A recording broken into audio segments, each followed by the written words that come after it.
Good afternoon, everybody, and welcome to the final table of the WPT500 main event. 500,000 guaranteed prize pool, 100,000 up top today, and guiding you through today's action is myself and the one and only Mr. James Ablett. Hello. Yeah, welcome in, guys. Looks like a fun final table. I played this over the weekend. It's been a really good event this week. How many chips have you got, James? Oh, all of them. They wouldn't let me play this final. I had to come in here and join you, didn't I? It's an absolute pleasure. Reunited again. Yes. So we've got a few faces here that I don't actually recognise, so it'll be interesting to have a little look at their resumes. But one note we've got there, James, is Silva. Yeah. Very lovely guy, known. Lovely guy from down south, Tipper Jerome sponsor pro, I believe. Really nice to be in his company. Chris has had just shy of $1 million in live cashes. Surely he'll be looking to add to that today. So yeah, best of luck to Chris and to the rest of the players at this table, James.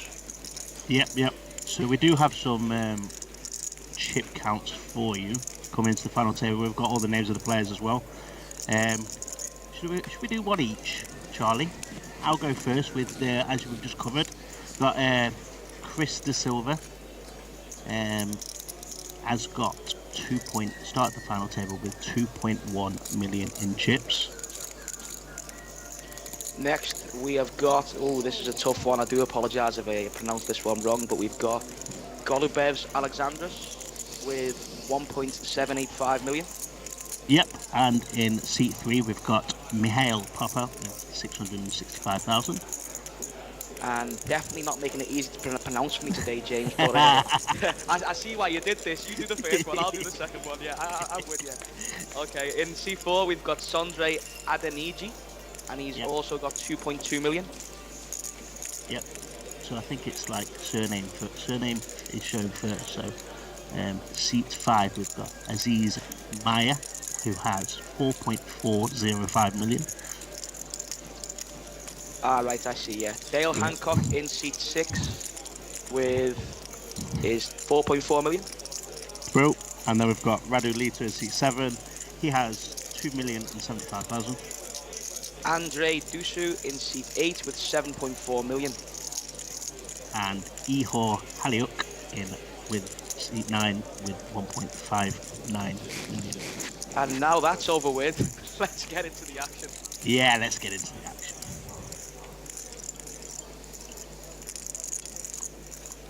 So the blinds are 80,000, 160,000 with a 160,000 big blind ante. And here we can see Sondre has an open ender.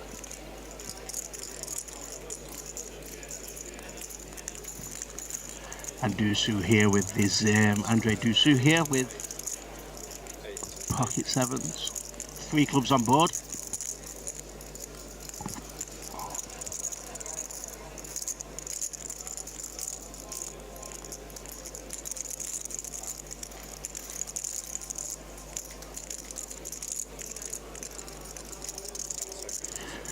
And we have Christian Biggs in the chat on YouTube saying good morning. That's what it feels like to me after this weekend. I've had a couple of late nights here. Definitely the morning of a poker player. Maybe not the morning of a traditional, 9-to-5er. Yeah. Little look at the clock there for everybody as well. So we are indeed on 80,000, 160,000. Andrei Dusu chip lead them with 50 big blinds. Mihail Popa with the 6 big blinds in bottom position. Definitely still in with a shot for now. And millions of chips around the table. 100,000 up top. And who's going to be walking away the happiest today? Probably me and you. After watching these guys now, I'm sure they'll all be walking away very happy with their achievements so far. But one of them is obviously going to be walking away very, very happy. Winning the WPT500 here at Dusseldorf. Yeah, really nice to be commentating in Dusseldorf again. Really nice to see the stream doing so well as well, James. I mean, DTD have invested lots of money into making this stream a more enjoyable experience for its viewers. And week by week, so many improvements have been made, and really, really nice to be able to be joined today by yourself, commentating over the final table of a WPT event, right? Yeah, absolutely. It's great to be here. My local, so I've not got to come far. But yeah, always very happy, and always good to be speaking with you, Charlie. Always. We got plenty of time to do that. Vegas on the way, mate. Yeah. Right, let's have a little zone in. So blind 80,160, and Dale Hancock has opened up the 10s from under the gun. Just a little min clicking a bit. 325. Yeah, I like the size and choice here, James. We've got a few shallow stacks on this final table, so doesn't achieve much more by using a larger opening size.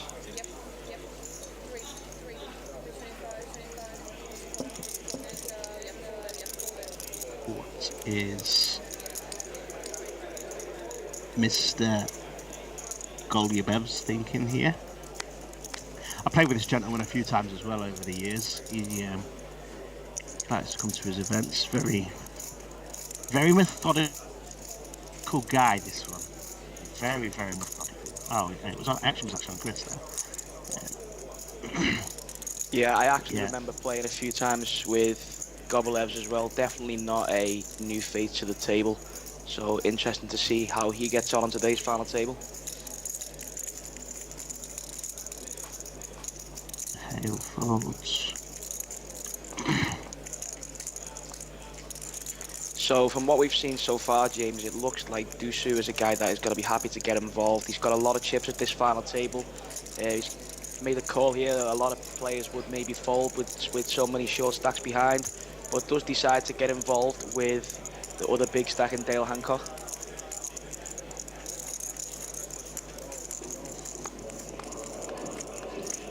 And Aziz has made the call as well with the jet line off. So we have 3 ways to this one.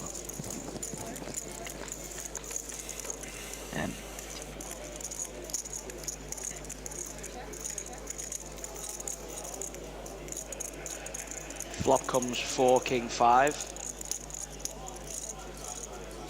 Really could have said that in a different order, but here we go. Welcome back to DTD Live, everyone.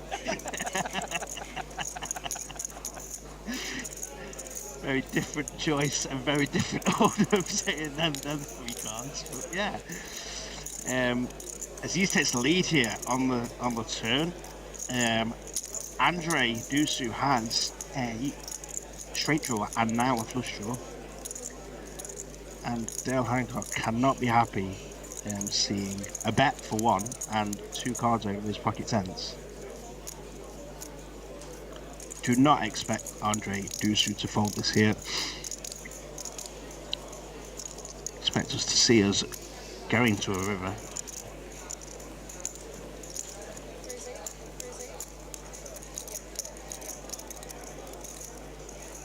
Oh, unless. Andrei Dusu here just taking the aggressive approach with that big stack, just putting Aziz straight to the sword, you know. Aziz from the big blind. Gotta be tough to have a really strong hand here, but he's having absolutely none of it and just sticking around with his jack, and he's gonna be needing to fade a 7 or a diamond, which he does. But he's not gonna be in love with that river card, James, and it's gonna be interesting to see how the action unfolds here. Yeah, he's looking at his chips here, keeps looking down at them. I feel like he may. Oh, he has checked. Andrei here has to bet, as it, otherwise he cannot win the pot. Which he does do. Yeah, very well recognised, James. If Andrei did check here, he definitely wouldn't be winning the pot. Always some sarcasm from you, isn't there? 1 million Charlie. chips for Aziz. Does he believe him? Does he not? Really tough spot for him here. Definitely difficult once you're being raised on the turn and then the opponent fires the river again and just losing to so many hands now. But let's see if we can manage to sort this one out.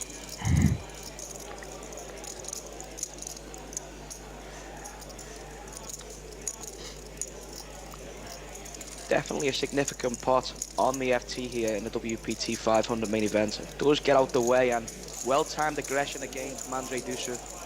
Very good stuff. Be interesting to see how he handles this final. Well, he is the chip leader. We've got Dale Hancock in second. And we did have some payouts up there earlier. We know that there's 100,000 for the winner. Yeah, it's going to be really interesting to keep our eyes on Dusu James. He can just put so much ICM pressure on the table here. All the players around the 20 big blind, 10, 30 big blind region really going to be put to the sword and in the chamber, if you like, here, if Dusu plays his cards right here, if you like. Yeah, can really put pressure on them, especially them middle stacks that are looking to get the lower stacks, waiting for the lower stacks to bust. It's good for the big stacks to try and put the pressure on the middle stacks. So in the DTD chat, we've got Raindrop saying, "Go Andrei, go." So we've got some Andrei fans on board today. Always nice to see. Let us know who you guys are supporting on this FT. Peter Mock says, how many players left? There is 9 players left, Peter. This is the final table of the WPT 500. And good afternoon, Christian and Sanjay. And Krista Silva here off of 10 big blinds is Peel Premium, and let's see if he decides to put all the chips in the middle. He does. So this is our first all-in we've seen on this final table. And Ace King is a good hand to be carrying all-in with. Yeah, Krista Silva just playing push fold at the moment, just off of shy of 11 big blinds. Not enough chips to be raising to induce here, just happy to get it all in, especially in a big blind anti-format.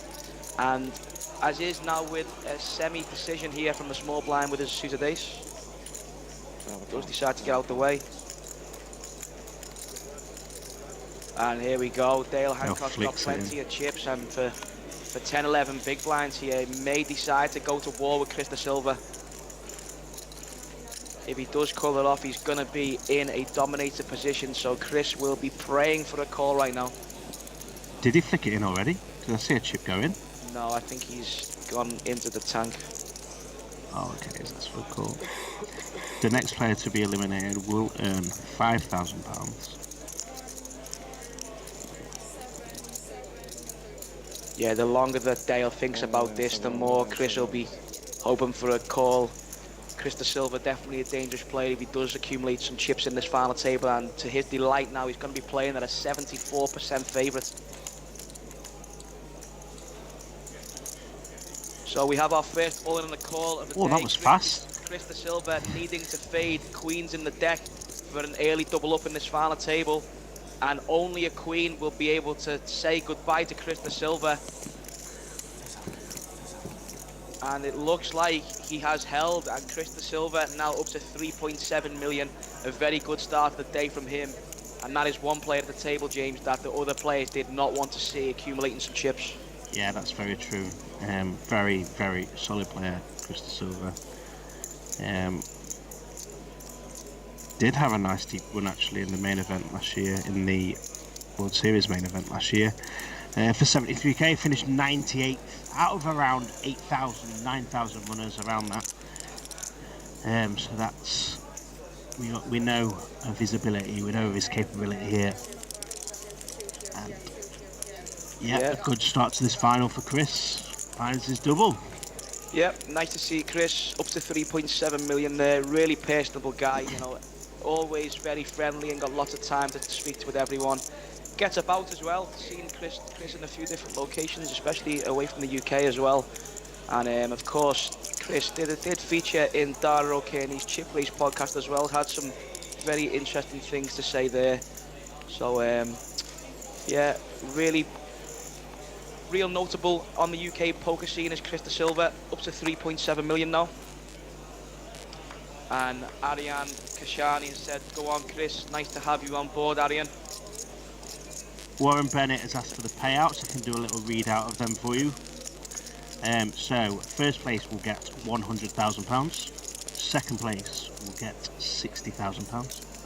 Third place will get £40,000. Fourth place will get £24,000. Fifth, £15,000. Sixth, £10,000. Seventh, £7,500. Eighth, £6,000. And the next player to be eliminated from this final table will get £5,000. Not a bad return on 500, providing that they've had the one bullet, of course.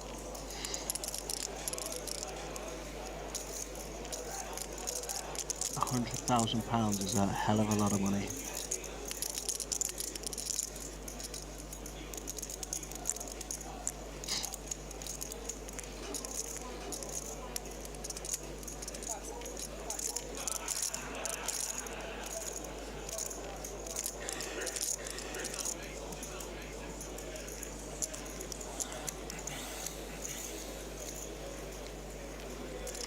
You are very welcome, Mr. Bennett.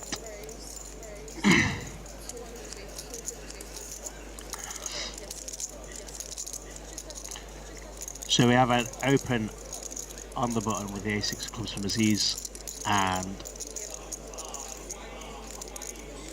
Dale Hancock as 3-bet from the small with the ace jack off to 1.3.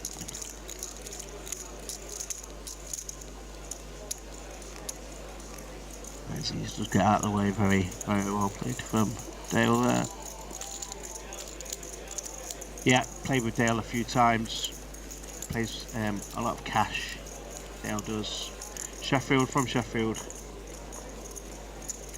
Actually bumped into him in Vegas a few times as well. Yeah, very solid player. Or as his hoodie would say, boss.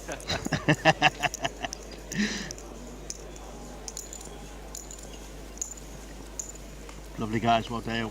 Very nice. Nearly as nice as you, Charlie. Nearly. Almost, yeah. Every time I hear the name Dale, it makes me think of the guy off Step Brothers.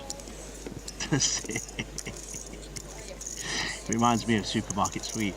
Yeah, you could. Some would actually say, James, that me and yourself are a bit like the Step Brothers and Step Brothers.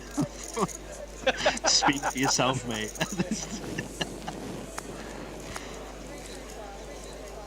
Here we go, Mr. Silva again, peeling back, a decent hand in the ace queen off, and happy to open it up from +1, and does choose that clicky size, not needing to go big with some short stacks behind, and action all the way around to Dale Hancock, who's out the way.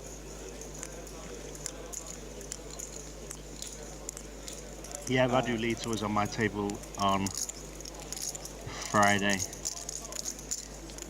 And look at this, so Dusu has peeled aces. Oh, no, sorry. Oh, no. 3 deuce off. The nut low? Yeah, decides good enough to defend out of position against the Hippodrome Pro.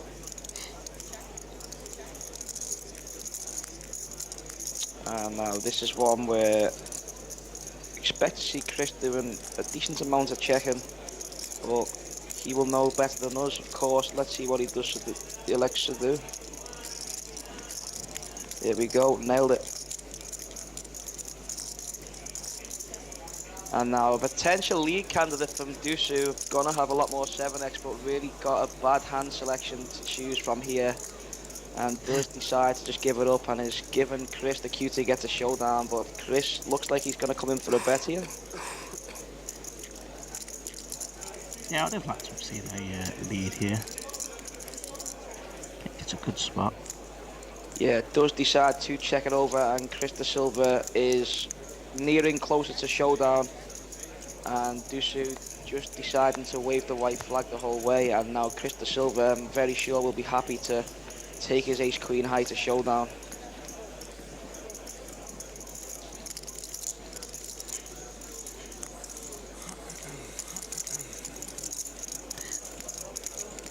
That can't win with 3 deuce if he's not betting. Who has the most earnings, man of straw? That is the man himself, Silva.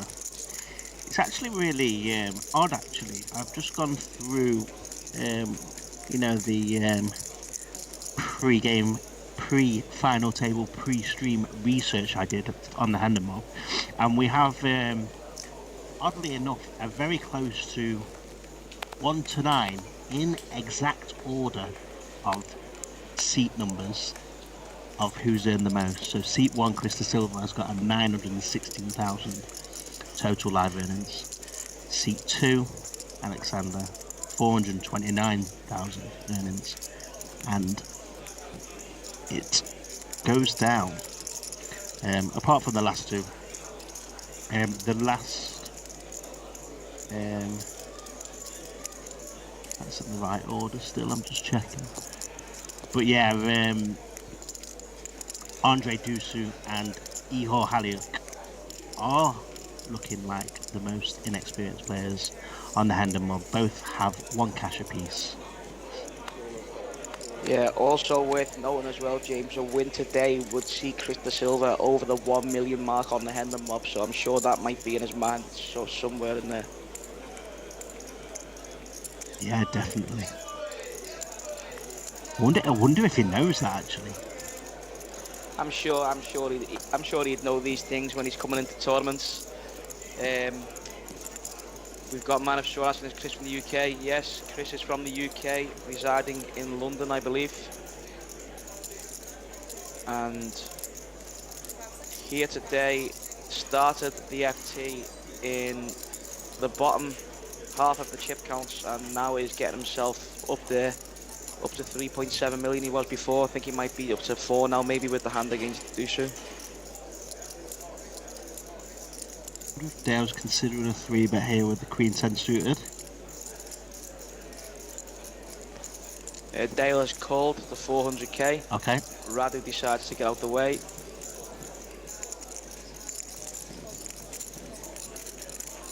And 10-8 for Ihor coming along.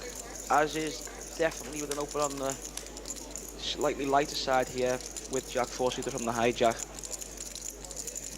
And Dale Hancock flopping best with the Queen 10. Yeah, Aziz probably getting his inner Robbie Lou out there, the Jack 4. And he is going for the C-bet 3-way. Dale Hancock, of course, will be going nowhere right now. Gonna be just calling as Dale. No reason to raise this hand.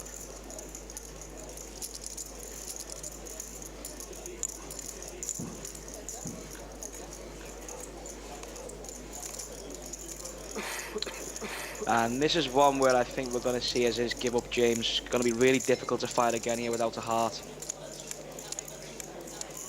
Yeah, very tough to fight this turn when you've been called. You're just not. When you get called on this flop, just everything is just beating you now. Well, yeah. I mean, anyway, it's just so difficult to continue. And now this is one where Dale can go either way. A small bet for some protection and some value maybe, or just happy to check it back and then play some rivers. I think he'll bet here. Oh, maybe I'm wrong. Yeah, I do like this check from Dale. Really tough to be able to find 2 streets of value here. May get some hero calls from some hands, and then a well-timed check. As he's seen, Aziz has now made a pair, and definitely a good hand to value bet here for Dale Hancock. Let's see what size he chooses here, but going to be targeting some of those middle and pairs maybe, and some potential river Jack X to see bet the flop. And how much can we get Aziz to pay is what's going through Dale's mind right now. Yeah, I'd like to see a value bet here from 900,000. Dale. 900,000. Nearly always got the best hand.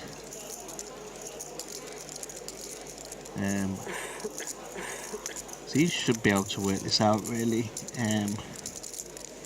Yeah, so Dale electing for roughly 40% on the river, trying to get paid, and does get paid. A very nicely timed value bet from Dale there, and a well-timed check on the turn.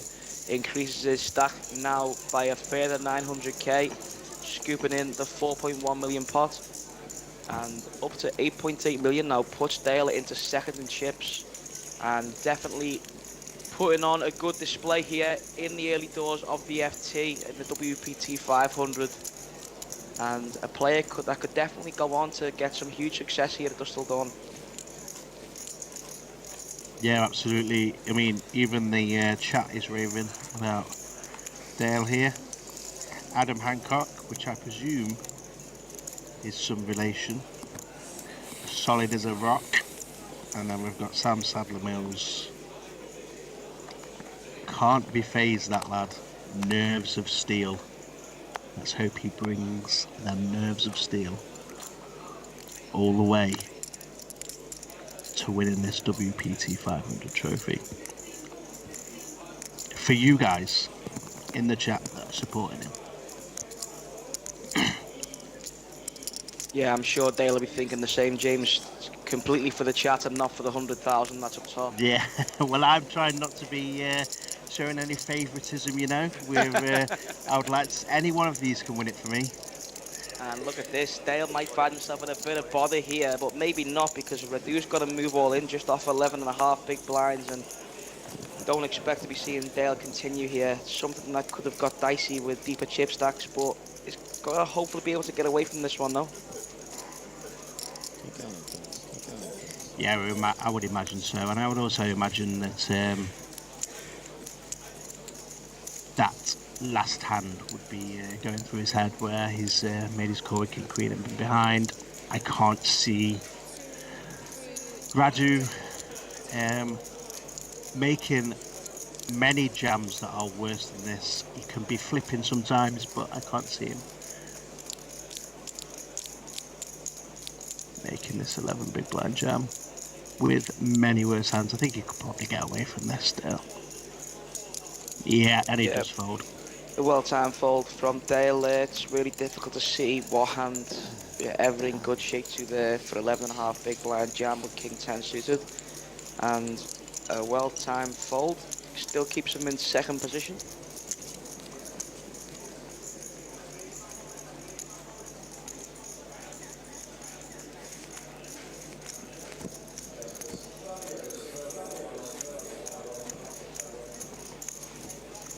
The setup looks really nice out there as well. You know, the screen looks beautiful. I love it. You know, the big WPT 500. It's really nice on that screen. Yeah, it looks good. DTD definitely sticking their money where their mouth is, if you like, as far as the stream world is considered.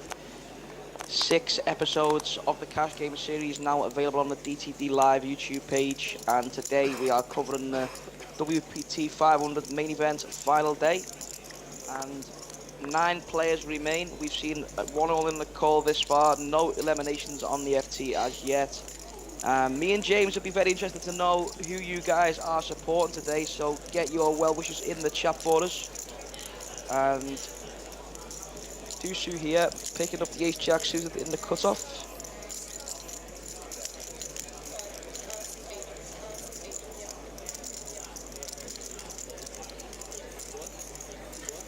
Does choose the 2.5x sizing, and Chris de Silva just saving a bit of face here by the looks of it with his king 3.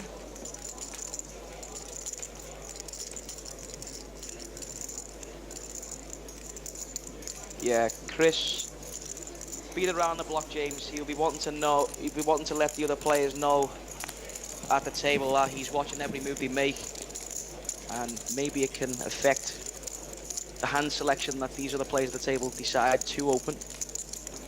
And Chris will be ready to pounce on them if he gets a hand. Yeah, absolutely. Very experienced. Be interesting to see how the more inexperienced players, the guys that have the one cash to their name in C8 and 9, see how they're getting on. I mean, that Andrei Dusu looks fun so far. He's made some nice plays. The 8-6 suited was very nice. So Yeah, and we've actually got our first invitation, James, to go off on a tangent here. We've got somebody in the chat saying, anyone here like fish sticks?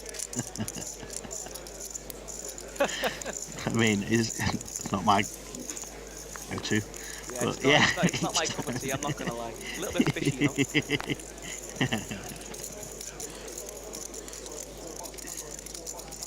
Christian Briggs just here for the giggles, just here for the lols, he says. No favourites for him, no dogging his this race. Well, I hope you enjoy it.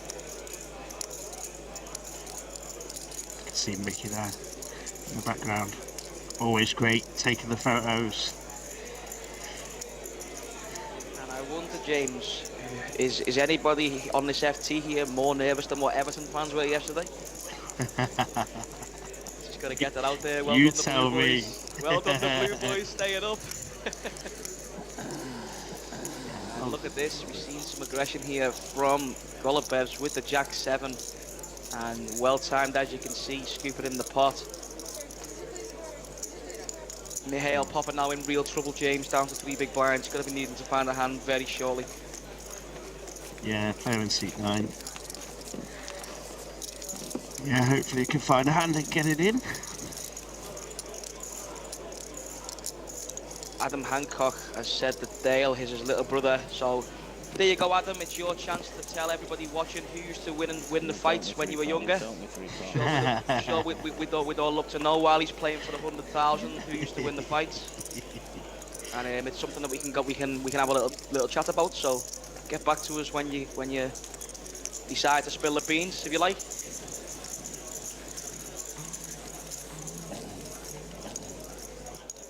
And Sam Sadler was saying that man can beep it. Doesn't shy away from the heat. Boss's kitchen, this. Yeah, there are a few locals. Maybe one. Seat 3, I believe, is a local. Mihail Popa, if I'm saying his name correctly. Yeah, I recognise him. I'm local, so I recognise Mihail. I believe he is very local. It's funny, actually. Whenever I see Sam's name, Sam Sadler Mills, whenever... Oh, there we go. And look at that, just as we were saying, James, Mihail needing to find a hand. He's going to be getting it in and getting a call here from Chris Silva. 3 big blinds, it's going to be 10s at the races with Chris's ace-5. And now is a real chance to see how good Chris Silva is going to run today. Having to call 200k more to win 1.5 million. And here we go. Yeah. All pretty standard here, I expect. We are going to see a call, of course.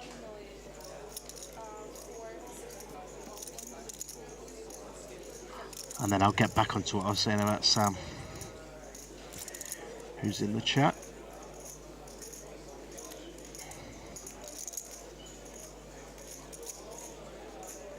Right, I'm not too sure if our graphics are correct here in the chip count, because Chris has been thinking for a considerable amount of time here for 200k more. Just 1 big blind, as you can see.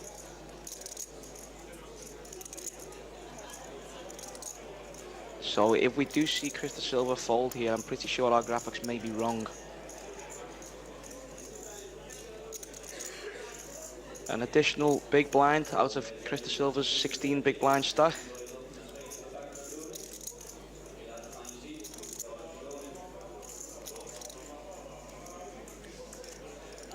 Does eventually make the call, and getting that price, like I say, if the all-in was 655, getting that price on a call, we'll be happy to see that he's got 33% equity here.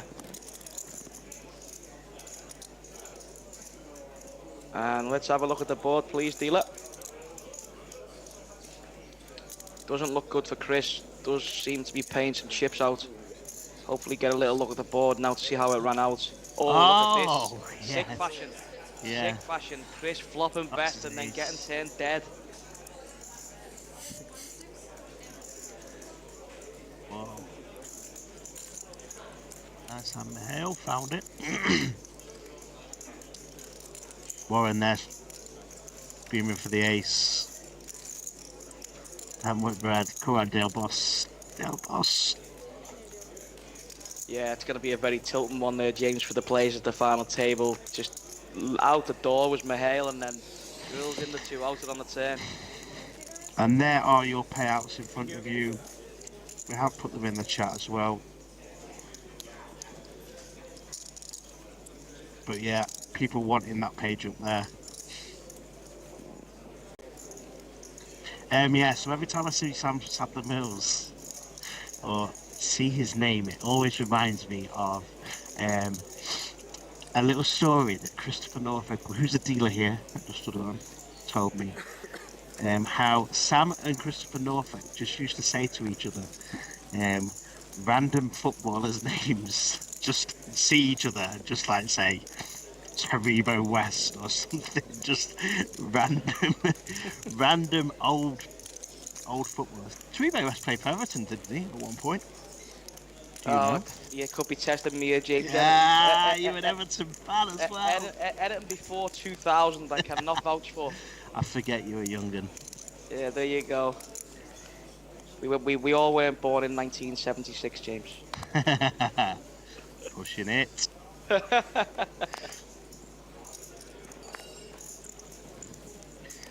Somebody's asked as well, I did see, when is the next DTD FT tourney?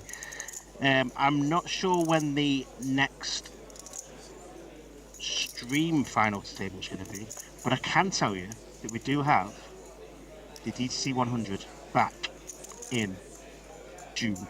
Runs from 7th to the 11th of July. 7th to the 11th of June. 100k guaranteed, £120 buying event. Usually generates prize pools up to 150,000.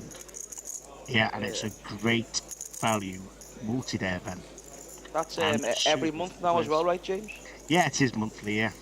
It runs every month. And then in July we have the cash game week, 12th to the 16th of July.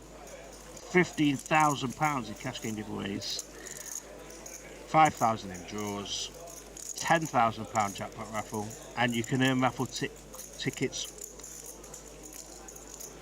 throughout the weeks leading up to that cash game week on the 12th to the 16th of July. So blinds increasing here in the WPT 500 and 200,000 is the big blind now. Lots of stacks here, you know, around the 20 big blind region. So got to be a few people here facing some difficulty from the big stacks if they apply the pressure correctly. And could be seeing all-ins in quick fashion before we know it, James.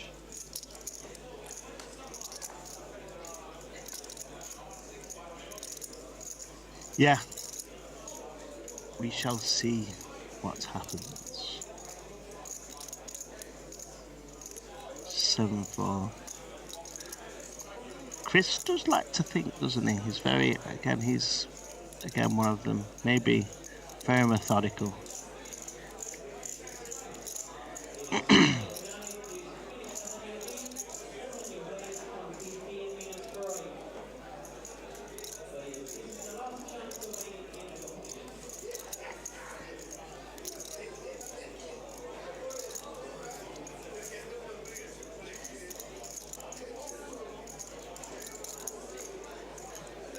Blind v blind action here. Aziz just completes with the King 9 and just sub of 20 big blinds.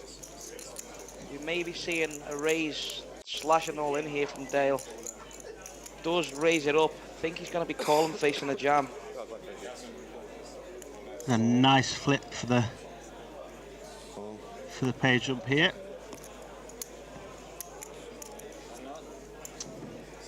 And a key pot here on the FT. Something seems to have happened on the FT here. We just get a quick ruling.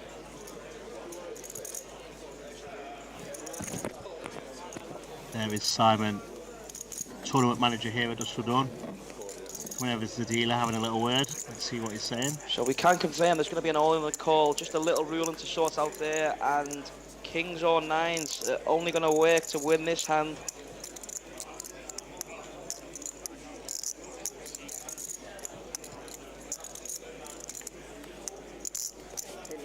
And there you go. Holding out again is Dale, and I believe we have a new chip leader in this tournament. Dale Hancock, headlining the show right now. Oh, really? With his 50% VPIP too. Look at him go. It's like a nasty flip to be involved in. And yet we lose Aziz Miah in 9th place, which is good for £5,000. Very well played to him.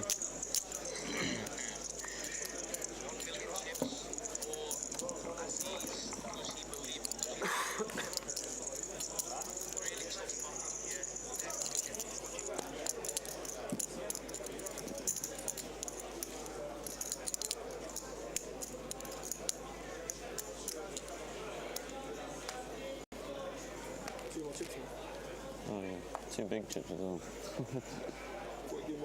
We have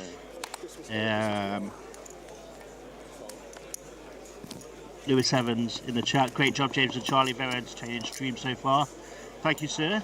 Appreciate it. How on earth has that gone in? Hold it. Let's go. Damn weight bread.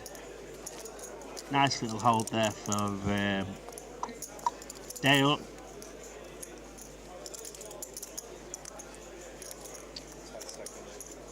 And Chris De Silva here from +2 with the wheels suited ace, and does elect to jam here for 15.5 big blinds, and gonna be wanting folds here is Chris De Silva.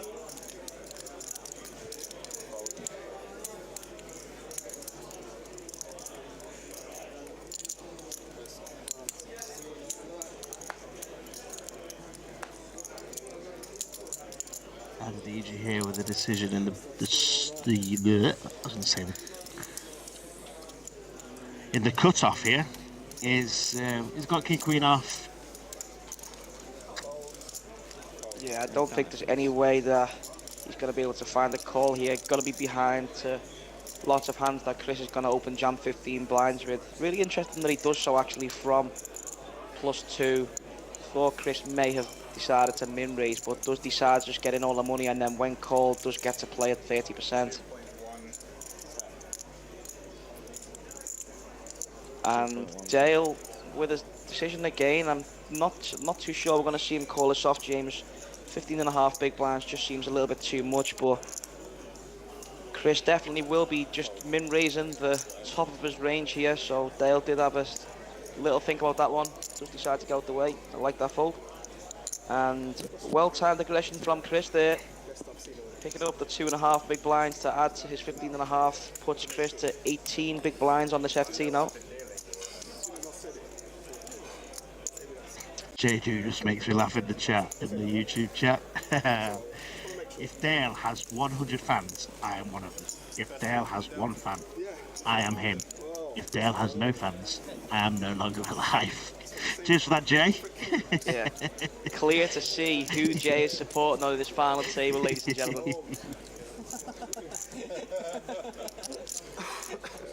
And it's just so interesting, the dynamics of this final table, James, because we've got 3 or 4 stacks now in Radu, Adeniji, Chris De Silva and Aleksandrs. Any of these players double up, then they go into 3rd position, and the ICM war is definitely commencing here over at the final table in Industrial Dawn. All players will be taking a look at that prize pool every now and again, trying to lock up those pay jumps as they do get tasty after a few more eliminations.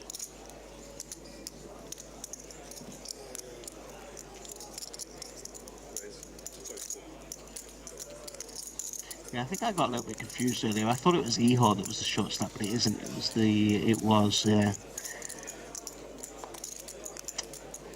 It was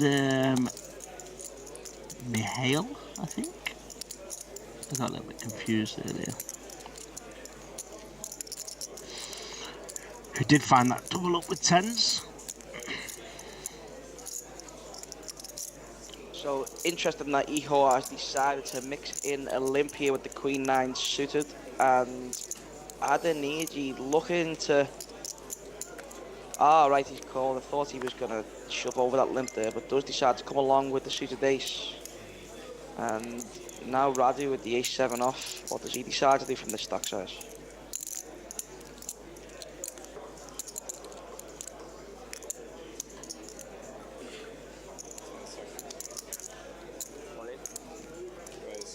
Oh, very nice.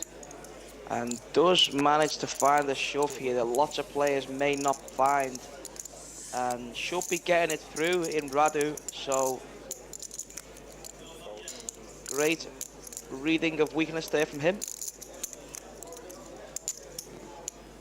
Yeah, he was to my immediate left. We had some... We didn't have a lot of battles, but we had a few. But you can tell he's a very capable player, very, very, very solid. I believe that Adeniji has just shown the ace of spades and folded.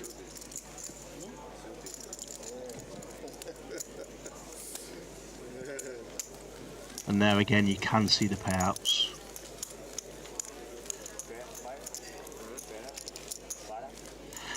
We had a few notables that I recognise as well that had just bust before the final. I think we had Philip Clark in there.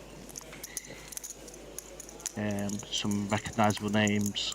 Yeah, Phil Clark busting 23rd for 2750, and oh yeah, Gary Miller as well busting 26th for 2500, and we had Tommy Bingham 63.5.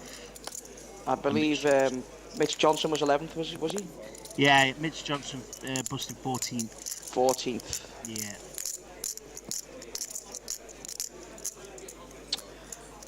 Mitch Johnson not in the last cash game episode, the one before. We seen him the last hand of the night against the French reg, didn't we, James? I know that Mitch Johnson won a hell of a lot in the last stream. Was it the 2550, the last cash game stream? The last two cash game streams have been 2550, yeah. Yeah, I think. Mitch Johnson very well, and very capable poker player, been around the block for a long time. I'm sure he's got no plans to go anywhere soon. Best of luck to Mitch in his next few appearances. We're both Derby lads, aren't we? So he gives me a bit of banter here and there. Yeah, nice guy, Mitch. Very approachable.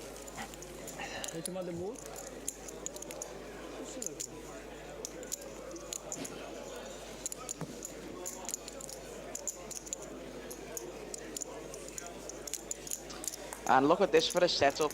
Man of Straw says the hustler game doesn't compare to DTD. Of course, look how beautiful everything is here. Dusk Till Dawn Club in Nottingham, one of the UK's most popular card rooms. And really hard to say anything bad about this room, James. It's so special, you know. Everyone has got every reason to get down to Dusk Till Dawn and play some tournaments and some cash games. Really is the home of UK poker. Absolutely. Friendly faces like myself coming here very often, you know. I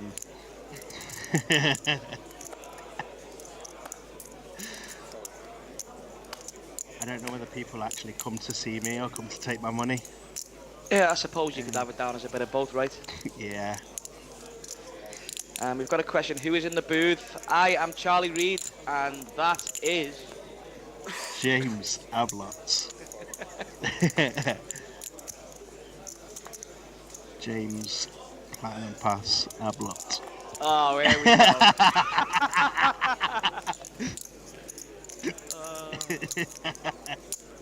Had to be done, didn't it? Had to be done. Still living off that dream, aren't I? Still not living off. Yeah, it's never-ending reality. And back into the zone here, under the gun, open from Golubevs and Chris De Silva, playing a 16 big blind stack, does defend against the 2.2x with the King Jack off here, looking to flop a piece, and he does, but this is danger for Chris De Silva, and it could be nearing an end for him, as this really is a cooler here, James. Getting this flop here, I don't see any way out from this stack depth from Chris De Silva. Doesn't matter how good you are, when you get this flop, it's going to be game over, baby. Yeah, I feel like this is just going to go C-bet all-in call, and it's going to be GG for Chris De Silva.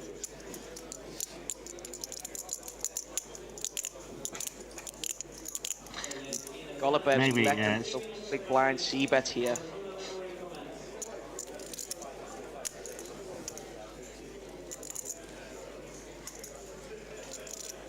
We might even see raise potentially just raise. We might even see Chris it's probably and call off a jam, James. Yeah, it's potentially too much jam here. We'll see how the action unfolds. Oh, he does go all in. Does elect to go all in, and Chris De Silva almost out the door. 97% chance that we lose Chris De Silva. Let's hope we get a 10 or a queen for some sort of sweats, or a king or a jack, James. Any chance, dealer? Chris De Silva needing some help, or it's gonna be the end. And we do get the 10 on the turn. Chris De Silva needing to find the queen to stay alive in this tournament. Always a sweat. And Quads! Quads is good. Quad is good. GG, Chris De Silva. Very unlucky there, sir. Hit in the face by the deck. And very capable player is busted from the final table, to the delight of the players who now ladder an additional 1,000. And very well played to Chris. Yeah, Chris finishes in 8th place for £6,000. Very good run for him.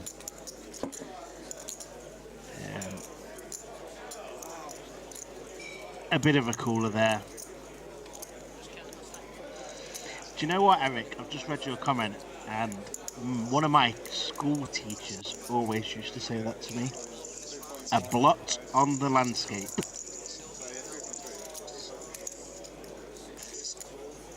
Me and you, James, have been friends for a couple of years now, and I still don't understand how to pronounce your surname.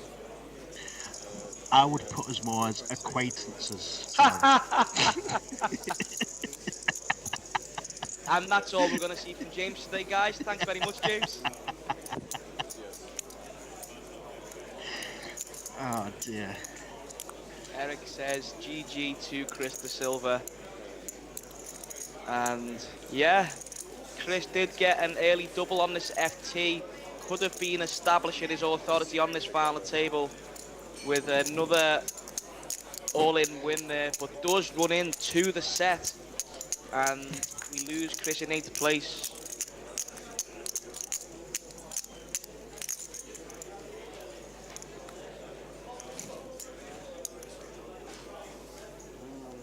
I do believe it is for 6,000. I think there might be an error in the chat there from the DTD last table. It was, unless I have the wrong amounts in front of me, but yeah, 8th place paid 6,000 and 9th place paid 5,000. Yeah.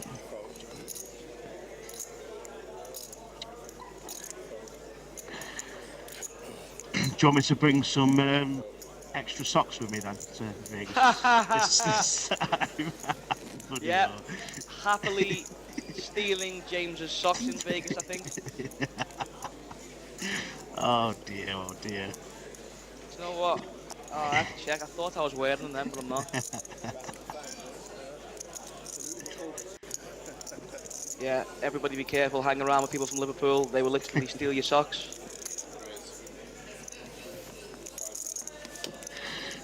I just got a message from the DCD live team about calling them out about the wrong prices. Thank you, Charlotte. There's a nice edit. Yeah, well, there's my cue as well. Actually, it's interesting. The first time I did a commentary gig for DTD, Charlotte announced that guiding you through today's action will be Charlie Sheen. Who the hell's Charlie Sheen? Who said that? Charlotte did. Charlie Sheen. You don't know who Charlie Sheen is? Yeah, I know who Charlie Sheen Oh, is. okay. Charlie Reid, the main man. Team Reid, baby. Team Reid, baby. Yeah, can I have just a glass of water? Or maybe the other guys want something. Yeah, I want.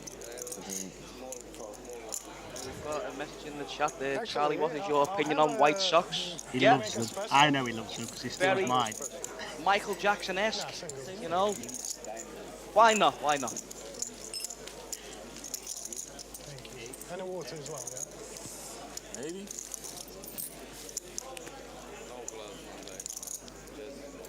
Can I get water with ice, please?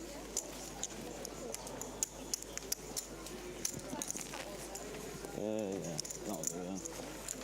Thank you. Can I have a red one? Now, big shout out to Charlotte and Derek behind the scenes. Do a fantastic job.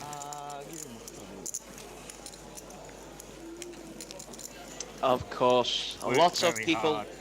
Lots of people behind the scenes here at DTD, including Charlotte, really putting the work in to make this stream a more enjoyable experience for everybody. And as every episode has gone by, things have got better week by week.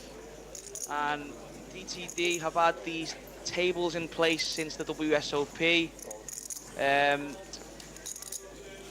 Really invested money into making the stream a better experience for all. Sound quality improving all the time, and yeah, just really nice to see more coverage from UK poker.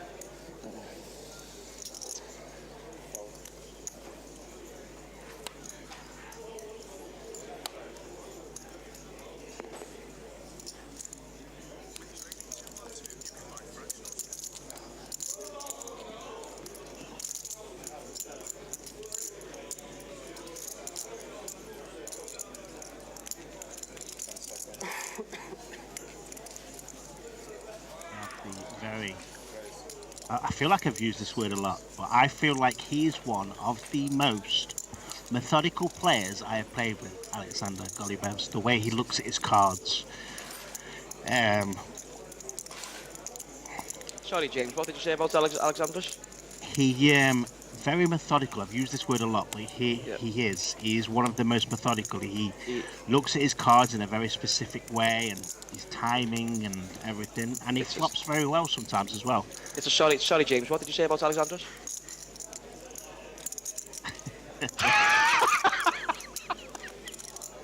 Right, on to the action. And as Aleksandrs is a very methodical player, we could be seeing the check raise all in here.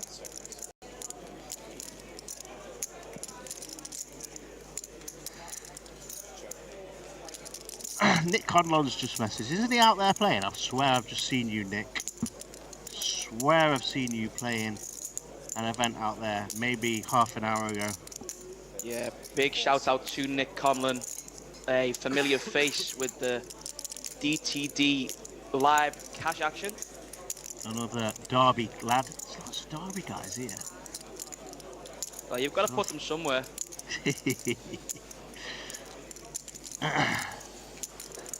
And yeah, we could see Aleksandrs take the aggressive approach here. This is tournaments. It's a pretty shallow FT, and can really put Mihail to the sword here with any form of aggression, and is willing to go all in, needing to hit clubs and tens if Mihail finds the call. Of course, does generate some folds with this play, but Mihail might be able to suss this one out as a flush draw / straight draw and participate in a game-changing pot, James. Yeah, Mihail's in a bit of a decision now. Tournament life, very difficult to call off Ace X. Well, a weak Ace X here. Maybe he does realise that Aleksandrs can put the pressure on there and move in with hands very similar to this. Flush draws, straight draws. Oh, I thought he was going to fit that chip in, then he picked it up. Yeah, one thing that is nice for Mihail is if he does decide to call this one off, he has got backdoor hearts working just in case he's needing any help. But right now, as we can see, it's just a complete coin flip here for a complete change in direction of the chips. And Mihail definitely not in any way, shape or form an easy spot here. Really well-timed aggression from Aleksandrs, putting Mihail to the sword. And Mihail gets out the way, so fantastic play there from Aleksandrs. And Mihail electing to take a better spot than that one and does keep all the 3 million chips and not needing to fade clubs and 10x. Yeah, very well played from Aleksandrs there. Nick Conlon got stacked 2 pair over 2 pair. GG, buddy. Unlucky. Have you had much success this weekend? Have you enjoyed this weekend? It's been very busy out there. The games have been good as well. The games have been juicy. They've been played some 2-5. In fact, I was here on. It's quite funny actually. I was here on. I can't even remember the nights now. I'm so lost between the days. I was here on Saturday night and I ended up staying until 11:30 a.m. DTD decided that it was going to just continue running games all night, and I stayed.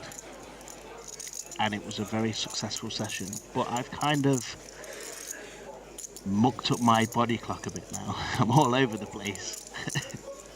Well, it's a good job, James. In a couple of days, you get to keep it the way it is and reverse it just by getting on a plane across the world.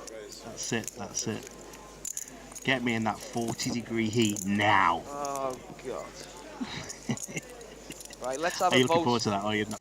Let's have a vote in the chat. Who thinks that James should be applying my sun cream this summer? I'm going to teach you how to buy spray. I'm going to show you how to use this spray. It's perfect. You don't have to with no rubbing of the sun cream. You can just spray yourself. Would you argue, James, that you're quite a methodical guy? Not as methodical as Aleksandrs.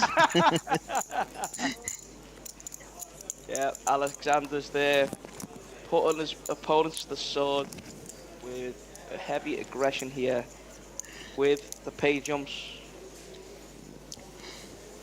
And really difficult to have war here at this FT. Every decision can be costing you potentially thousands of pounds. 100k, the top prize here. Sure, all players will be eager to get their hands on that prize. And Andrei Dusu here, peeling King Queen off from +1.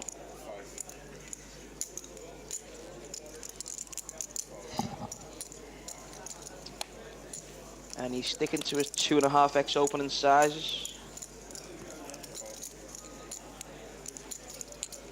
DTD jet lag legit thing. Yeah, that is right. Yeah, it's ruined me. I'm all over the place. But I'm here today to provide a voiceover for this intense final table.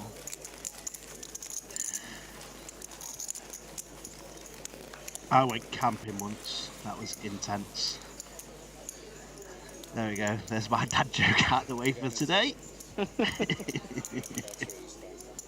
I went camping intense.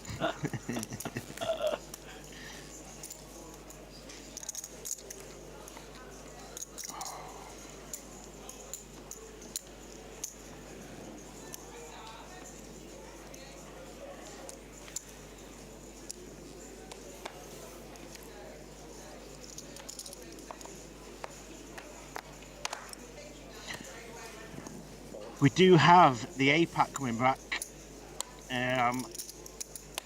in August. There will be a main event and plenty of mixed games. More information is coming out in the next few weeks, so keep your eye out for that. Had a very successful UK Championship earlier this month.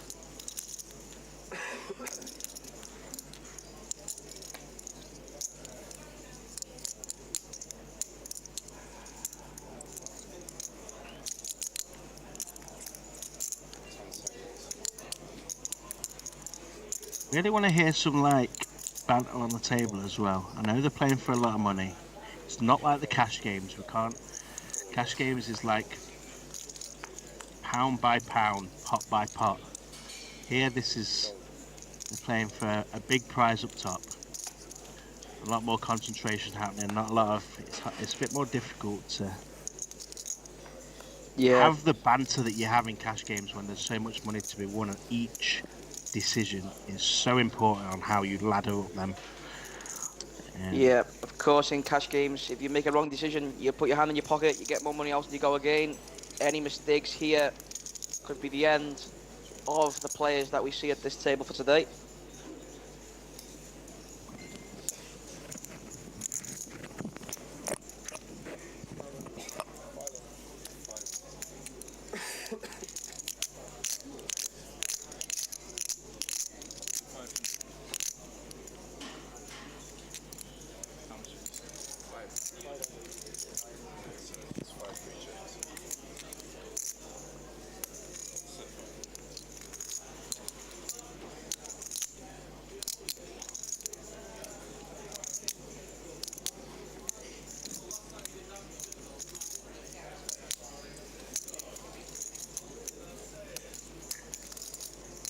Do you know what we can hear though, Charlie? We can hear very methodical chip riffling.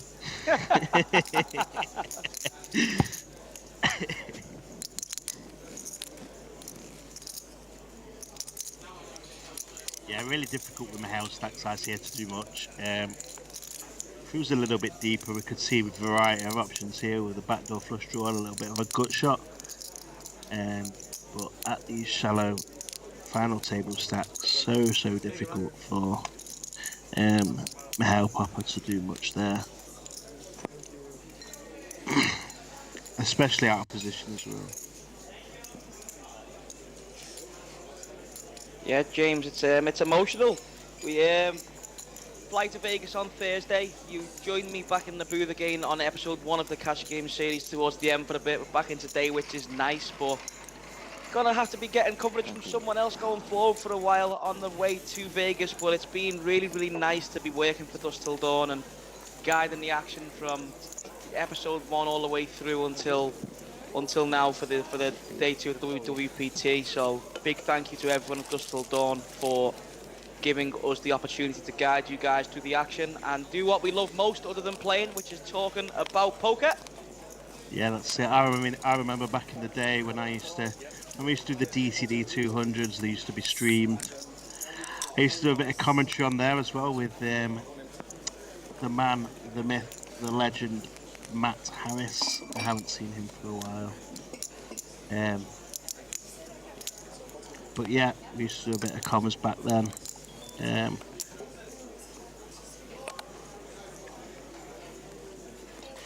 But yeah, I've been welcomed back, as you say, for that very first cash game stream that we did. Was it 5-6 weeks ago now? Yeah.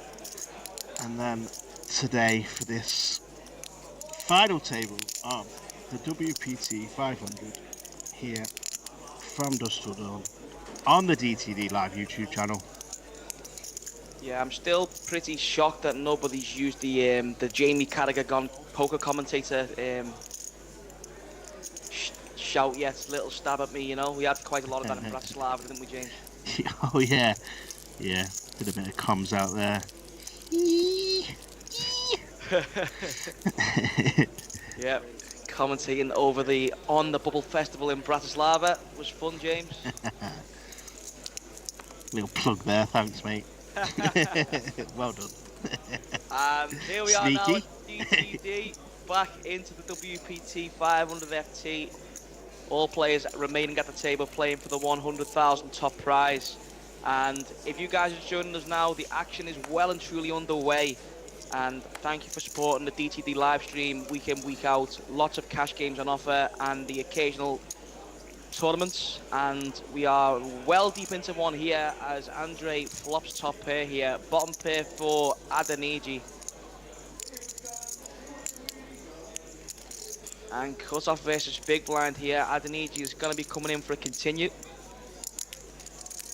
He has one of the coolest names I've ever heard. I love it. Adeniji Sondre. Yeah, I do like that. yeah, I'm a fan. It's interesting actually because my dad told me he was going to call me Adeniji once, James. But they did elect to go for Charlie, and here we are today.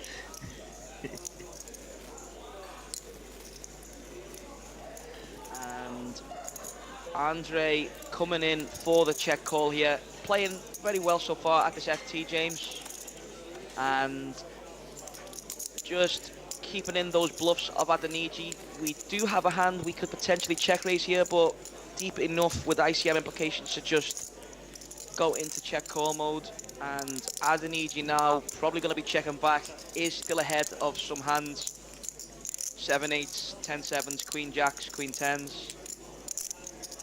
And a 3 on the river does bring in a potential flush. But Andrei decides to check, not coming for a value bet here. And Adeniji happy to get a showdown. And Andrei again scooping in the 2.1 million pot, which sends him right up to 12 million in chips.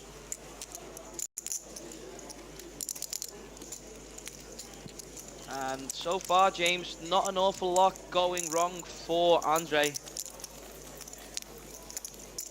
Yeah, he's making some hands. It's got a nice little 31 VPIP. Looking very solid. Yeah, VPIPs in tournaments generally considerably lower, especially in the deeper stages of the tournament. So those of you guys who are the DTD Live cash game stream fans, you will see that they are considerably higher. People playing much deeper stacks. However, playing in the tournaments with average stacks of, 30, 40 big blinds, players definitely need to be a little bit more selective with the hands.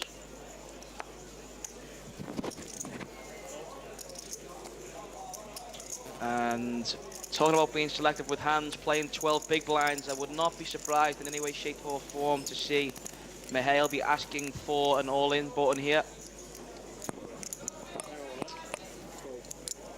And there you go, moves it in the middle, and there you go now, Dale Hancock with a decision to make here with 5s. Does have players behind. Does he ever perceive Mihail to be shoving here with deuces through 4s? Ace deuce, ace 3, ace 4 suited. Really tough to do anything here with players behind as well. Wouldn't mind seeing Dale get out the way here.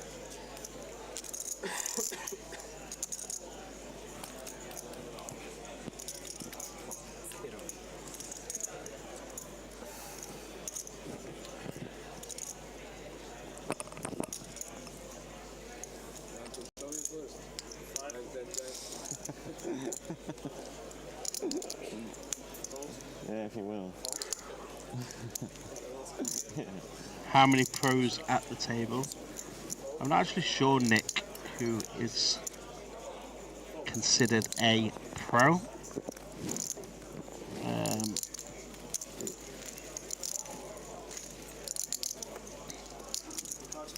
Conolo says, is that the pro on the commentary? Yep, Charlie Reid is the pro. Yeah, it was interesting to know which direction that was heading to, James, but yeah, I do get that question through on my head quite a lot these days.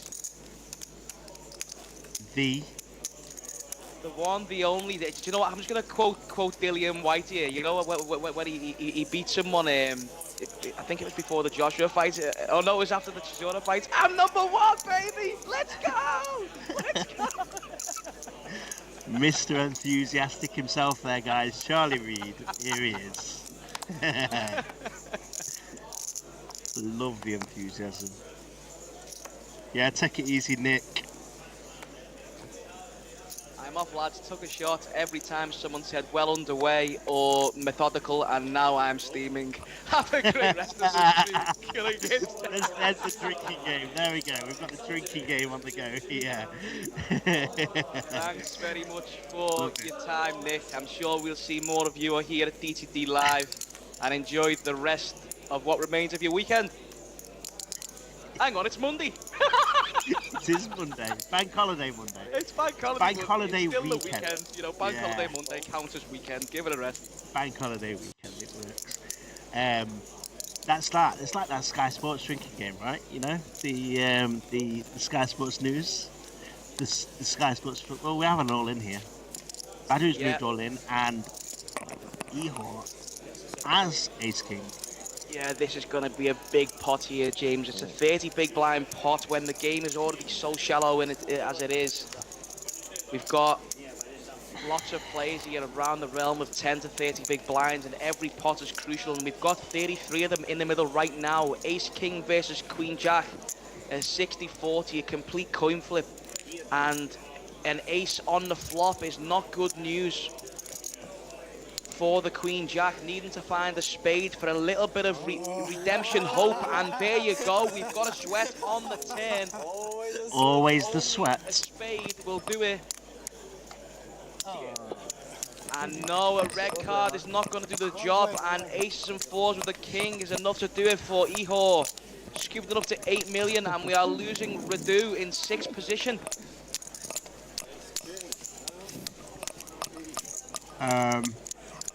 Seventh position? Yeah, it was 7th position. Yeah, 7th position we lose Radu. That is good for $7.5 grand. Very well played to Radu there. I just want to come back to that. We're saying a complete coin flip at 60-40. I don't know what coins you've been flipping there, Charlie, but they're not coins, pal.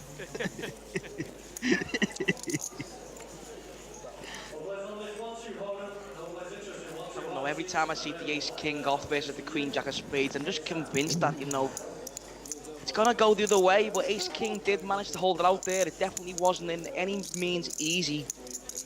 Could have had him drawn dead on the turn there with lots of cards, but did find the spade to keep everyone on the edge of the seats. Yeah. And we've just seen the payout there as well for Jakob Mila's just asked in the chat. He's asked for the payouts and the runners. And again, Charlotte's come in and said 896 players entered the main event. Yeah, so we have 6 players left. The payouts are 100,000, 60,000, 40,000, 24,000, 15,000, and the next player to be eliminated will earn £10,000 if you miss that. Yeah.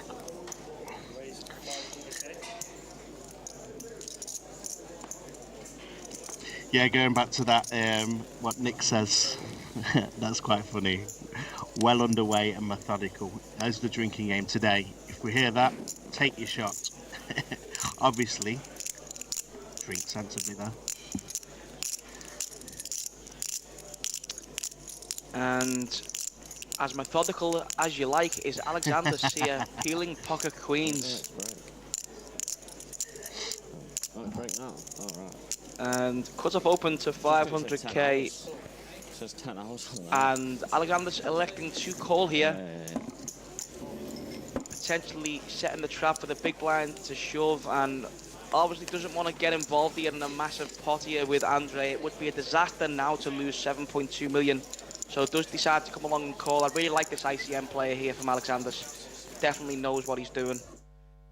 And I think this is just a matter of check call mode, right, James? Because, you know, still behind to kings and aces. And obviously we'll want to be keeping in Andrei's bluffs. Just definitely not a win here to be moving all of the chips into the middle. Yeah, absolutely. Got to be very cautious towards the end game of these tournaments.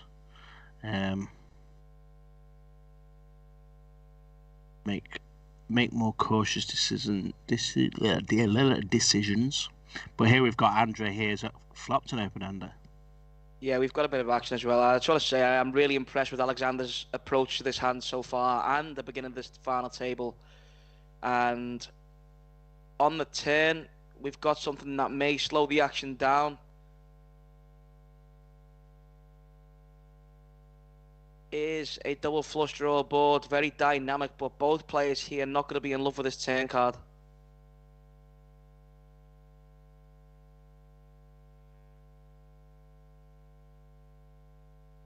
Yeah, let's see whether Andrei chooses to keep the pressure on or does decide just to check back here. take is equity. And an ace on the river, that is one that Aleksandrs is not gonna like here, and Andrei gonna have to be bluffing this one on the river, and then really puts the test to Aleksandrs.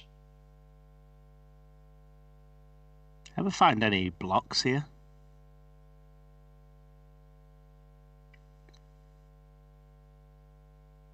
I think both are legitimately good options. Check call or block.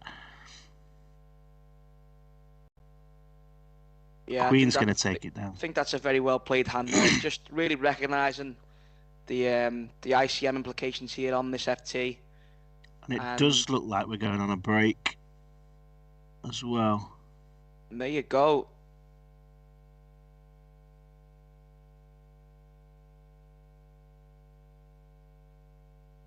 So, by the looks of things, we are on a short break.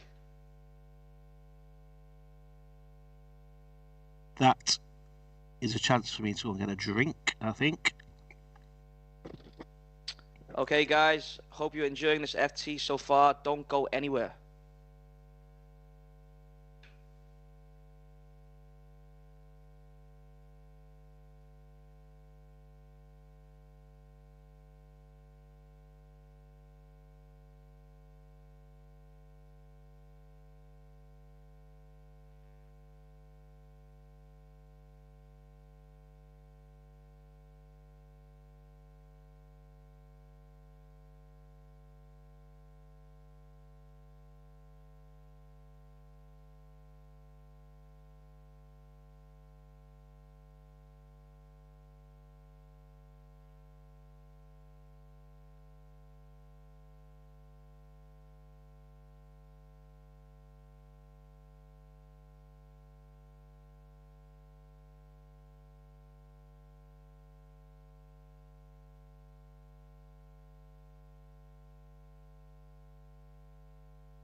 Good evening, everybody, and welcome back to DTD Live, where today we are looking to find our first WPT500 UK Champion since 2016. One of these 6 remaining guys are gonna do the job, and you are with myself, Charlie Reid, and James Ablett. James, ready? Hello. Let's get the party started. Yeah. 6 players left.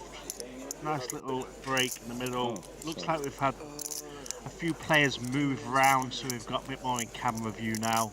A little bit better angles on these guys. How methodical of each of the players to make that decision, James.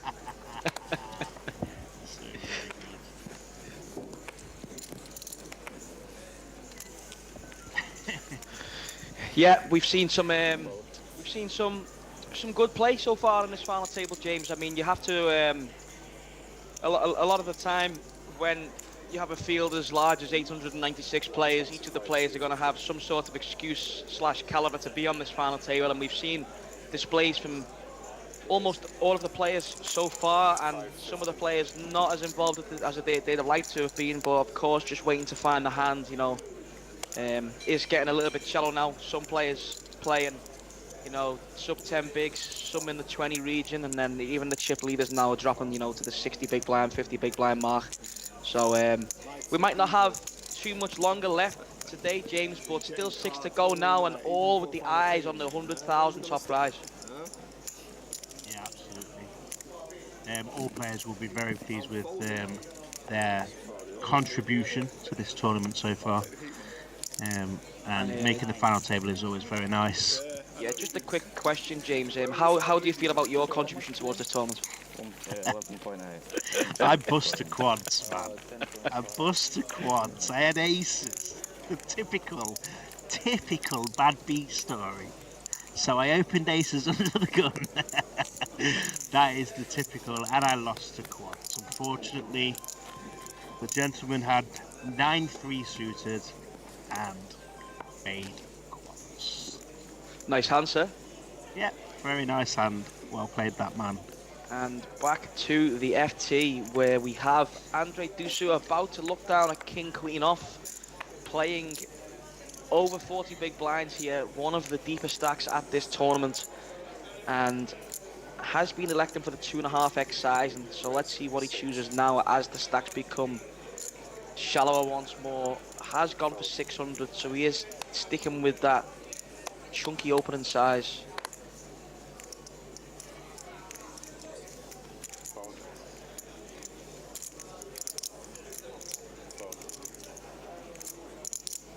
And a lot of the players now really needing to find a hand to do anything about Andrei's aggression. Really tough for anybody to get out of line when we're playing for this level of money. £560 buy-in, 100k top prize. That's a potentially very rewarding ROI. Depending on how many bullets they've had, of course. Yeah. But yeah, either way, obviously still very rewarding. £100,000 is not an amount to be sniffed at. And Joseph says, you think that's bad? I lost on day 1C with a flopped full house to a rivet royal flush, 1 outer. Oh, lovely. Yeah, well, that's gotta hurt. I actually didn't bust in that hand. I think that was just the turning point of my tournament, you know. I couldn't get going after that. I started very well, and I just could not get going after that. Can hopefully save your run good for the WSOP main event, James. Yeah, that's the one to run good in. And Dale Hancock here with the best of it with just the ace high. It's going to be interesting to see if he's got any chance of getting the showdown here, but we've got 2.8 million chips in the middle, and action is on Dale, firing out again. And again, just choosing that 40% sizing on the river, and Andrei here with a whole host of nothing.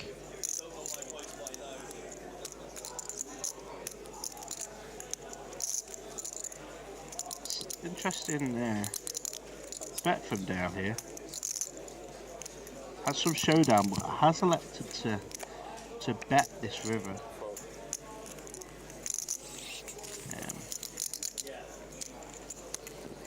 Can obviously sometimes get better aces to fold, I suppose. Ace 10 plus.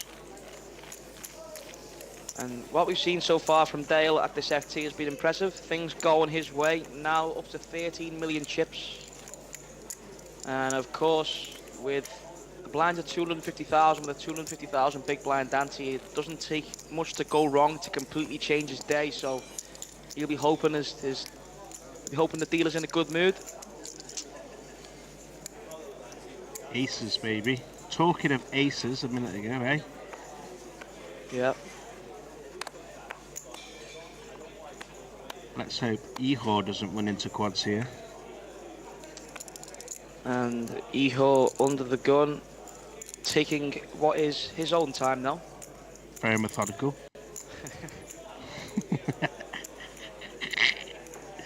Oh, I'm terrible. I'm terrible. I'm going to stop using that word. And this is a very big open. Interesting. And look at this. Mihail is about to get the bad news. This is going to be a very tough one to take on an FT. That is it, yeah. This is a very big open. This is the 2.8x with the aces, and now Mihail with the dream. He's facing a larger open, more dead money in the pot. He's found absolute premium, and he's gonna be absolutely dead. And that's not good either. Dale's got a king in his hand. Bang, call, snap, let's go. I have aces, pal. Right, let's go for a queen 10-4, please, dealer. See if we can get an ultimate sweat. We like the sweats. Oh, we were close. We nearly got the queen 10-4. Any queens or jacks, dealer? You know when you peel a 6 and sometimes it looks like a queen? Oh, he nearly did it. Oh. Nearly. And aces correctly hold, and Mihail is going to be our 6th place finisher. A very good run for him. That 6th place finish is good for £10,000. Very well played. A local here at Dusseldorf, and I'm sure he'll be very, very pleased because good. Yeah, very sick fashion on an FT. Quite the cooler. Aces into ace king, and that is good to put Ihor up to a healthy 12 million chips.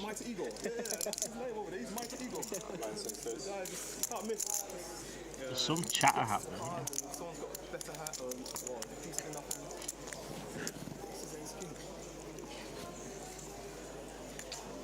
All players at the table will surely be feeling more and more comfortable as every player leaves. More money in the back pocket.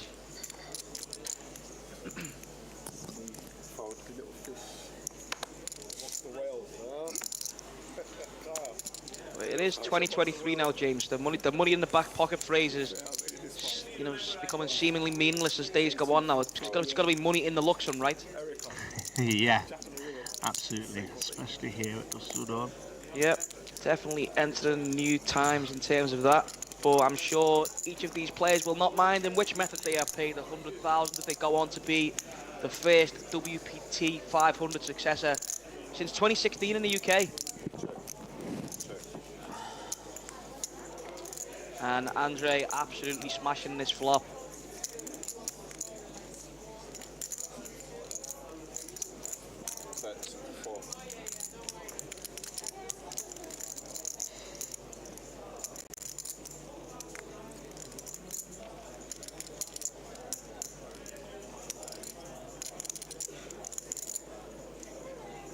Some facial expressions here from Ihor.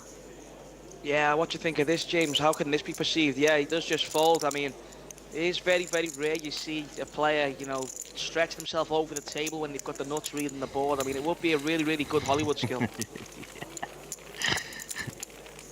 I can't wait to get into a pot with you on that. Adeniji Sondre now with no ICM pressure, playing 3.2 million, is the clear short stack on this FT. I'm sure the other guys at the table now will all be playing very cautiously as he is short, but it does allow the chip leaders to put pressure on the medium stacks here, as they are very much chambered here with Adeniji so short.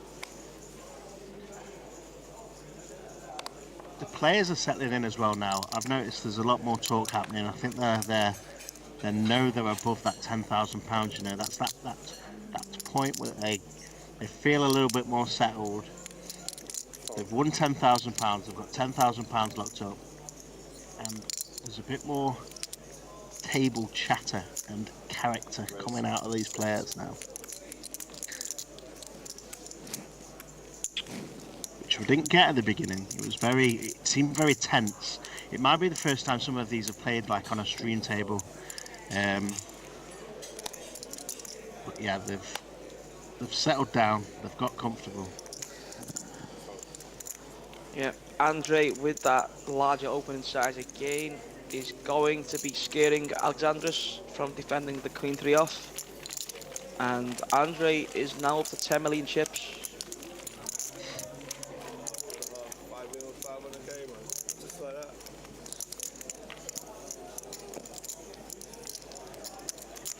Yeah, so the likes of Aleksandrs, Dale, Andrei and Ihor now can really start to apply pressure to each other, as really difficult for anyone to get super out of line with ICM implications at this FT. And we do see Dale about to take a look at the ace king.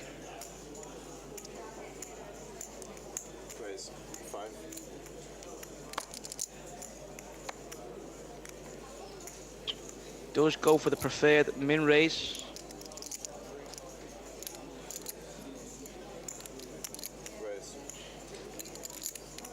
And Andrei here just really taking the aggressive route here with the sixes.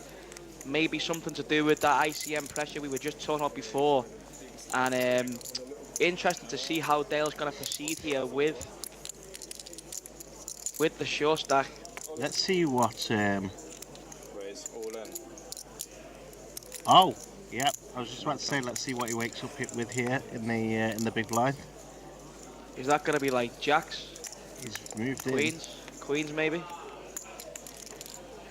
King Jack suited is good enough for Adeniji. He's decided now's the time.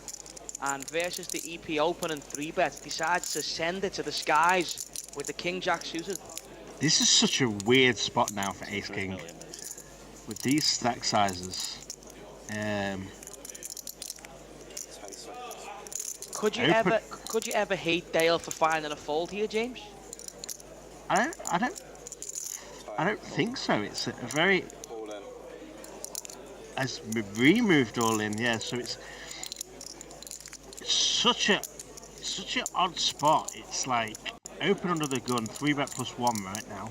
So it's the cut-off 3-bet, and Dale can't love moving in here. It is a 12 big blind jam, but maybe not expecting to be in such a dominating position as this.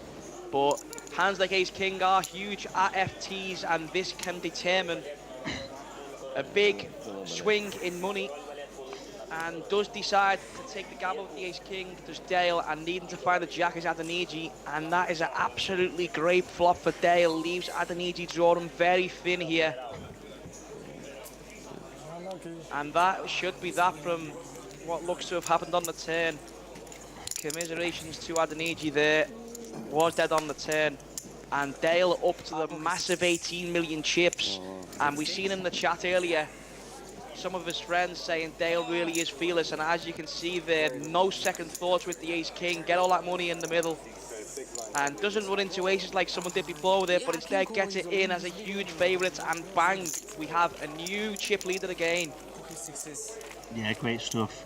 I love how Adeniji just kind of went up and shook Dale's hand there before the board even came down. It was like, yep, this is me. I'm done. No confidence there that he was going to improve. Yeah, and very well done to Adeniji Sondre, who takes 15,000 in 5th position. And we are now down to a 400 show now. Big blind, yeah.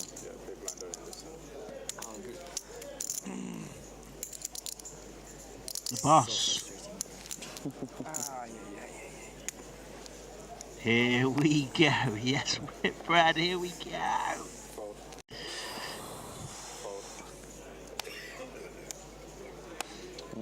And now, really good opportunity for Dale to pile that pressure on his opponents. Really is a very key factor in tournament poker these days in ICM. And Dale definitely seems to know what he's doing from what we've seen of him so far at this FT, James. Yeah, he's been great. He's picked up some hands, but he's also played them very well and really put the pressure on the players.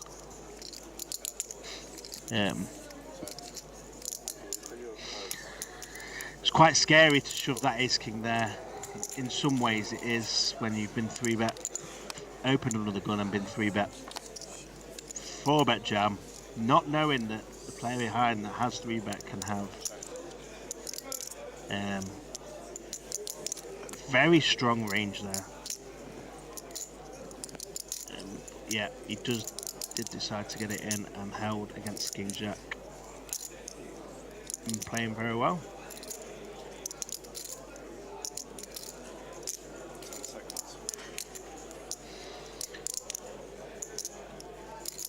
The Dale fans are out in force. In the chat, here we go. One time. Go on, Dale. No, it's all happening.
And Dale Hancock again, really putting that pressure on here. And Aleksandrs just with the 10s. He's played very well so far at this FT, but I'm not too sure he's going to be able to find the call here. And well timed again from Dale.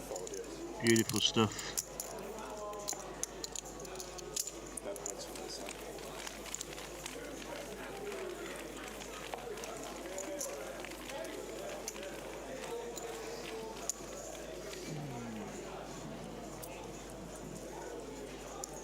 Dale does win tonight. He will be putting his hand on that £100,000 and that trophy.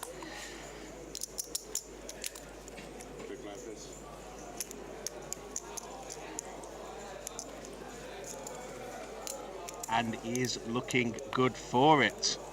So far, he's playing well, but anything can happen. We all know the swings in tournaments and on final tables.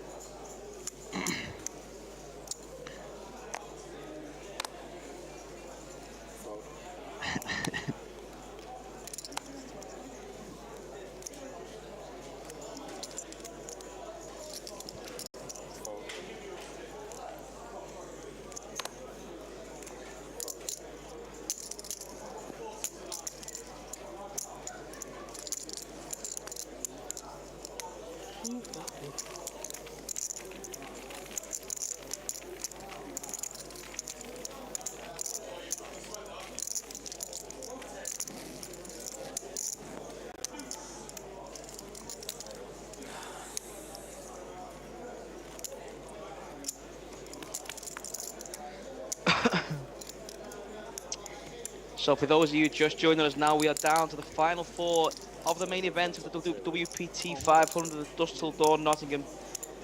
And looking to crown the first WPT 500 UK champion since 2016. So all of these 4 approaching that title. And really nice to be back in the booth. For those of you just joining us now, if cash game streams is more your thing, then the DTD cash game series is now 6 episodes in and very much underway. So if you head to DTD Live on YouTube, subscribe to the channel, you can stay in touch with what's going on.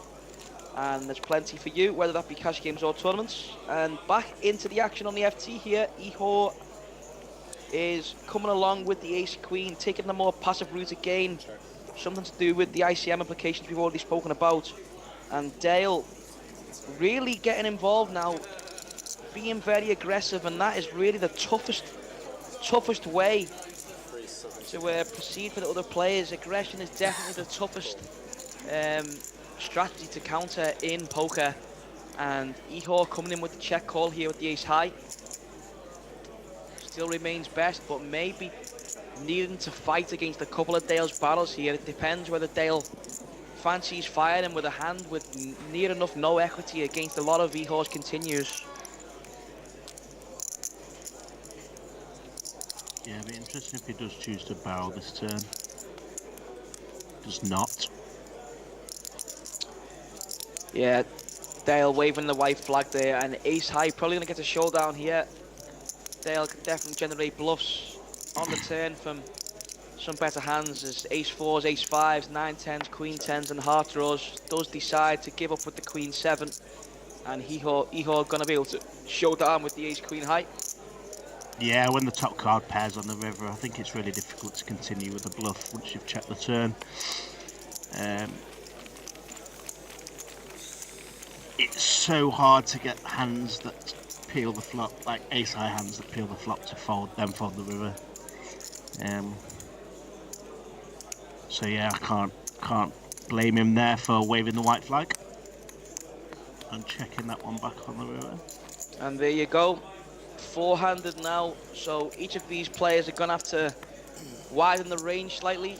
Short-handed poker gonna have to be getting involved with the hands they might not usually get involved with when full ring, and all will have to proceed with caution as the pay jumps are now beginning to get tasty. Things could slow down just a little bit, but not too much though. Yeah, so all players here now have 24,000 locked up, and the next pay jump is a £16,000 pay jump. Have I got that right? I was going to say, yeah. 40,000, yeah, that's correct. 40,000 for third, 60,000 for second, and that's £100,000 and a trophy to get their hands on for the win.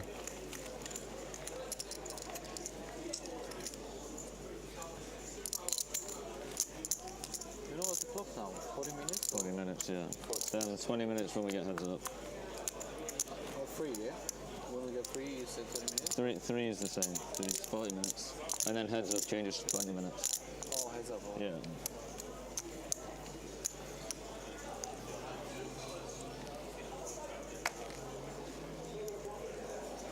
What were they discussing there, Charlie? Did you hear that?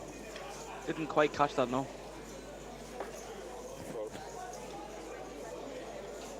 Said something about 20 minutes and a heads up.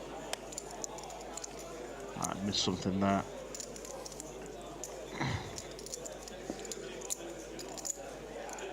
Christian Briggs says he's gone to make a sarnie and all hell breaks loose. Yeah, we've probably lost a few. I'm not sure how many were when you went to make your sarnie.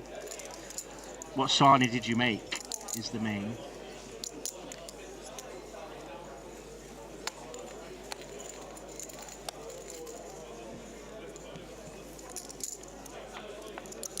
Yeah, James, that confidence in we, I'm sure he means the tournament in general rather than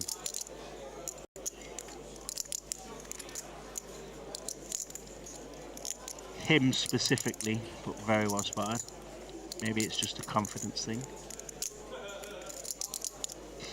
A nice little spot here. Hancock has got the gutter, but he does need Aleksandrs 6 to make it. Yeah, we could potentially see some carnage. Aleksandrs does play very well, but a 6 is going to put him in a world of trouble on a turn.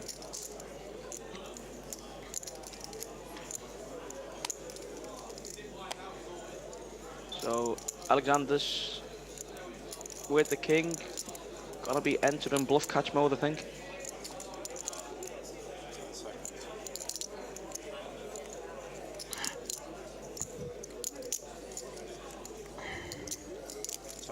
All in. All in. Ah, does elect to just check shove. Fold.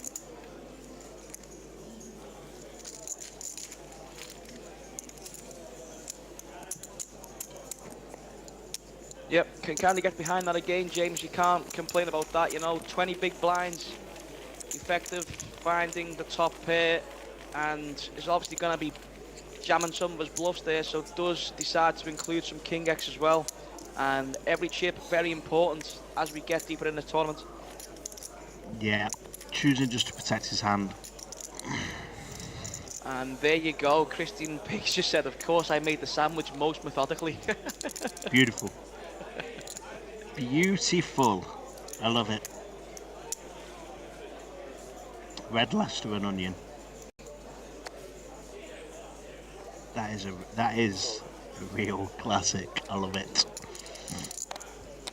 Yeah, that's red Leicester. It is a classic, but let's talk about blue Leicester. You might be feeling a little bit of pain at the moment as Leicester City back down in the championship. The amount of respect. Little thin brag there from Evertonian. James Madison. He plays a little bit of poker. Any chance of James Madison joining the blue side of Liverpool? That'd be nice. I've seen him in the Derby top I have recently. Yeah, of course you have. I'll send you the photo now. I have.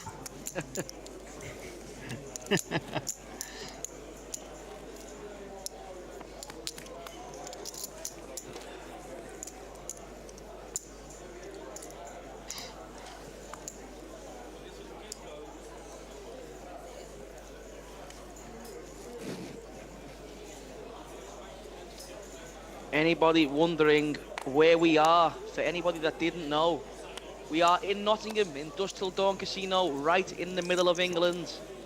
Casino really is the home of UK poker, attracting players from the north, the south, from Europe and around the world.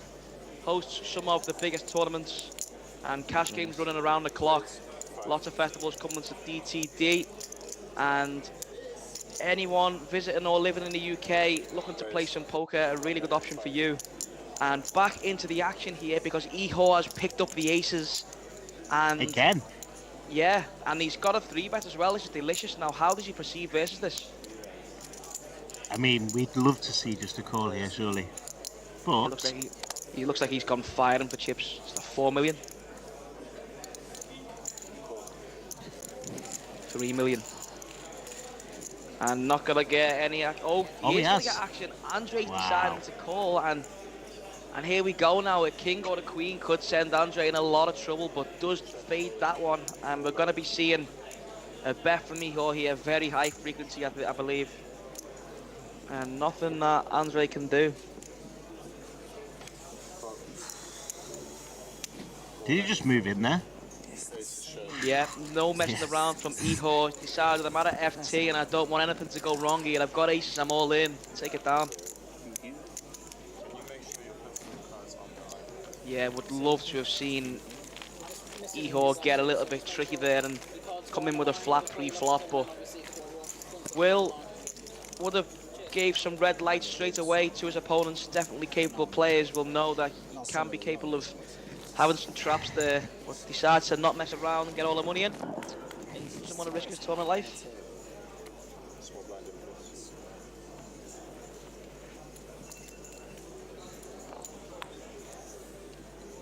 Can be quite difficult to pick up a hand in some of these tournaments, especially when short-handed, but Dealer definitely not afraid to distribute some strong holdings there. Fold. Fold. Call. And Ihor completed in the small.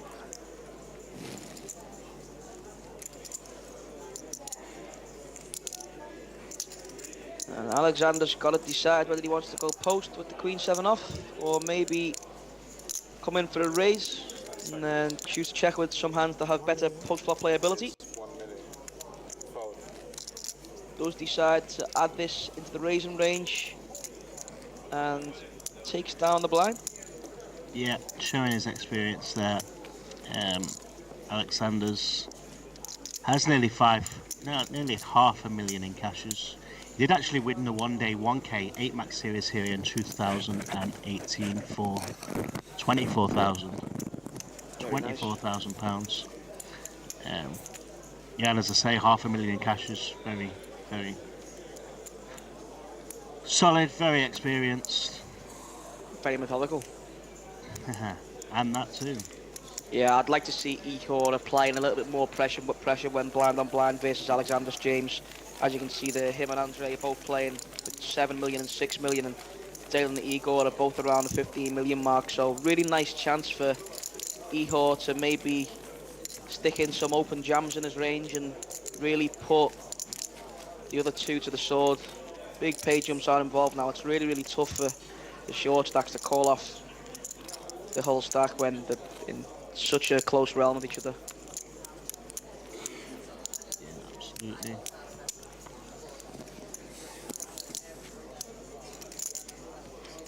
And Picking up some hands here again. yeah, well, I'm sure he won't be afraid to put on any pressure with this hand.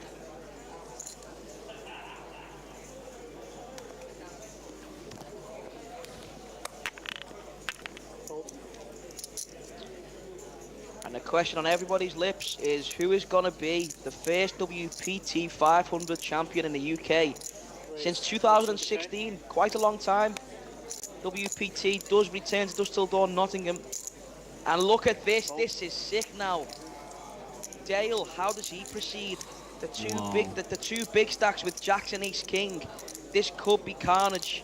Both of these guys, clearly with some experience, may not decide to get all the money in with the ICM implications, but James, you can't rule out anything. We could be seeing a massive change in chips here. Yeah, I expect a big pot here. Dale will of course be 3-betting. But this is a large open for Ihor as well. He's gone for the just 3.2x this time.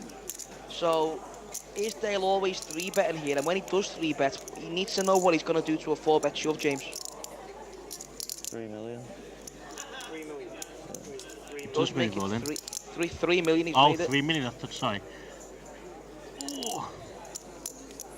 Now, how does Ihor proceed? Now, I'm not an ICM expert at the moment, but I mean, if Ihor moves all in here, does Dale get to call off with the jacks here? I mean, it's so sick with the chip stacks. But yeah, Ihor does decide to just call, so Dale won't be need to be facing that decision. Yeah, really tough spot for both players now, this deep. Jacks remain best. Expect to be seeing small flop bets here from Dale, somewhere between the 25 and 33% pot. Don't expect he'll have too many checks on this board. I think Dale will use his live experience here to pick up on some live tells maybe here as well. So That's Dale a very did decide good to card. check. Dale did decide to check, and now we don't have to worry too much about Queen X with the flop going check. Expect Ihor to bet loads of those in position, and now gonna be feeling with the best hand as Jackson. Surely now is the time to get some value in from pocket pairs and the ace kings.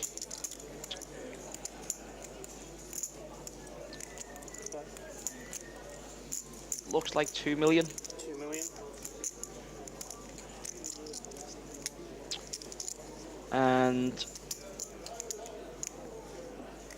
Ihor now probably thinking that his ace and king could be live on the river, but does decide to just get out the way like we say, all players have got to be very, very cautious here with those ICM implications. And it would have been very interesting to see how Dale would have responded to the 4-bet jam pre-flop. Yeah, they've been in a very tough spot there.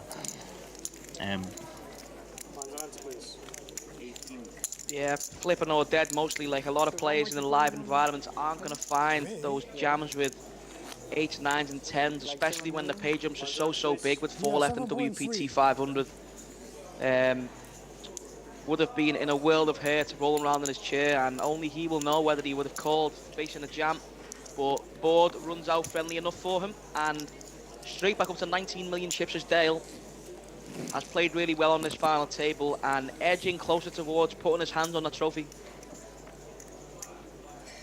All of these players still in with a shot. Ihor with 12 million, the two other guys with 7 and 6 million, and all players definitely competent poker players.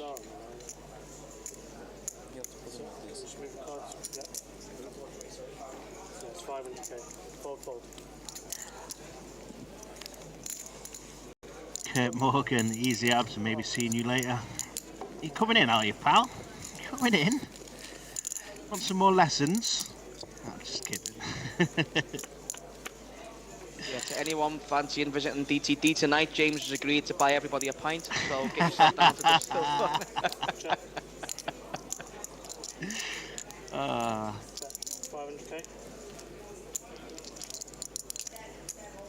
I've agreed to buy everybody a pint because I know how many times I'm going to stack Charlie Reid in Vegas.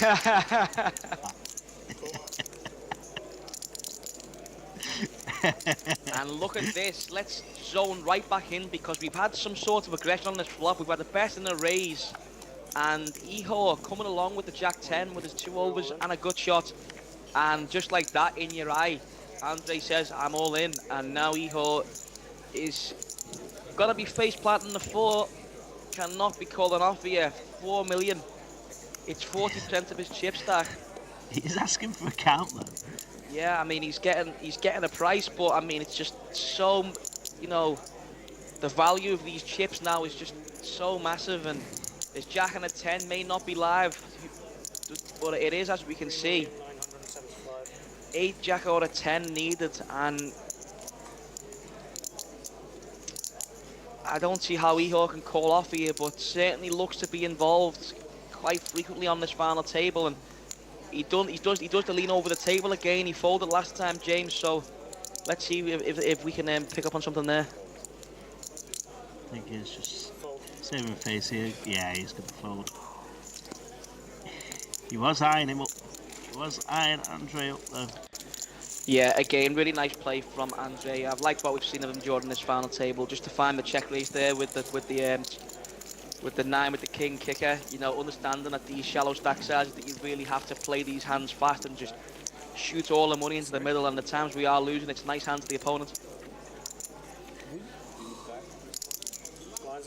Andrei kind of reminds me of like a Clark Kent, doesn't he? I see him taking his glasses off there and soaring through the air in a red cape. It's usually Ali Ayub that comes to DTD wearing the red capes, right? Ali Ayub comes to DTD wearing some very how can we put this? Very risque attire. Yep, Ali Ayub, good friend of DTD. Claims to invite more female viewers when he's on the stream. Interesting to know. I don't know why. Yeah, big shout out to Ali. And heads up here with the 7-8 and the King 6. And Aleksandrs has also played very well on this FT. And I think he's going to come in with a bet for about a third pot here. 350k. Does he elect for quarter? Yeah, nice from Aleksandrs. Not afraid of being called on the flop there, giving the opponent a price to call. Lots of good turn cards to battle on, and of course with that huge overpair advantage as well. Kurt Morgan said had to force him to get his round in last night. Took about 2 hours. Round of Red Bulls and coffees, mochas, cappuccinos. To be fair, they were very busy last night, and it did take a while to get our drinks, but it's fine. And we've got the poker tourist in the chat as well, Asif Waris, another guy all around the world. You see him in poker, loves the game, loves to be a part of the action, and in the stream tonight. Was actually gifted a platinum pass. Mr. Waris was. Good to see you here, Asif. Hope you're enjoying. I did send you that photo, by the way, on WhatsApp about other messaging services are available. With James Madison in a Derby shirt. James Madison in a Derby shirt. Yeah. I weren't lying. I were not lying.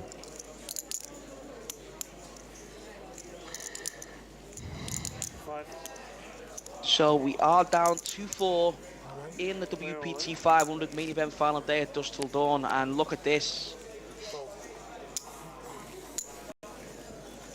Alexander's just realising what Andrei's up to there. Says, I am braver than you, and luckily the Doyle Brunson, not enough to call off.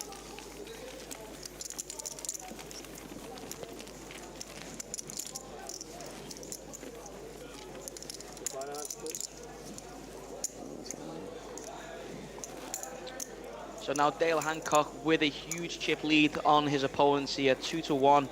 Of course, that can change in and all in, so he will definitely be careful about picking his spots off there, and a really good time for him to put pressure on his other opponent at the table here. I'm sure he won't mind these dynamics staying the same for a while longer. Does get to accumulate chips as long as these guys stay in a similar stack position. Usually the story of MTTs these days.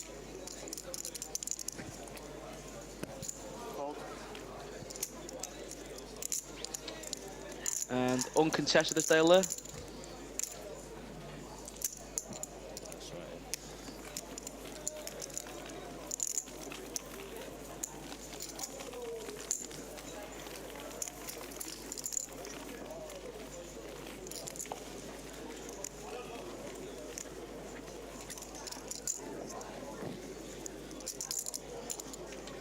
What do you think then, Abs? Are we doing a last longer in the main event this year?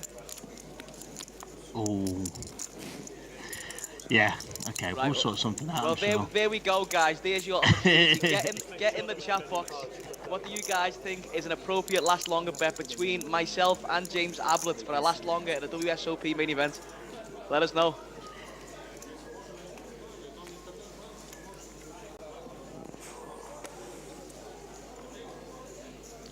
Kurt says, you boys had any chance to watch the $1 million game that Rob's been in? Been a good watch. No, I've not watched any myself. Kurt's been pretty busy this week, but I've heard it's been some good fun. Can catch up with it at some point. James, you seen any of it? Yeah, I've watched bits of it, yeah. There was, I think to be fair, I got in late again from here last night, well, this morning, and tend to put them shows on to fall asleep to, but I remember waking up at one point and hearing something kicking off. I think Wesley had a bit of a kick-off with Huss, so I'm not exactly sure what happened, but I've seen some stuff on Twitter this morning or this afternoon, and yeah, I think a lot kicked off. Tony G stormed off at one point as well. Rampage made what I don't think was a great bluff, but got it through, and I don't know how the guys folded top set. It was insane. Some guys slow play top set, and yeah, pretty insane. But yeah, I've caught bits of it. not a lot of it. I've been here too much, enjoying this WPT 500. Now I'm here commentating, giving you guys the action, talking you through it as best as we can. But yeah, it's been a good weekend here. I've really enjoyed it actually. This event's been really good. I've seen some people that I haven't seen for a long time, and I think all these events like this are always really good for seeing people that you don't see for a while, bringing the community together. They're fantastic, and the games have been fun. I had a really good time with a Northern Irish guy, Mark. He had a few drinks and enjoyed himself, and yeah, fantastic. Or every time there's an event on here, it's always fantastic. What a fantastic community. Us Pokelot have. Look at this. Colin said whoever loses has to wear one of Ali Ayub's shirts. And I'm sure me and James are already going to be wearing some of the funky shirts over the summer in Vegas. So I don't think that is enough of a bet. We need something a little bit more serious than that. But yeah, we like the suggestions though. Keep them coming. Derby promotion next year, James, says Liam. We have a better chance this year than we did last year. Wasn't too disheartened actually about not getting into the playoffs.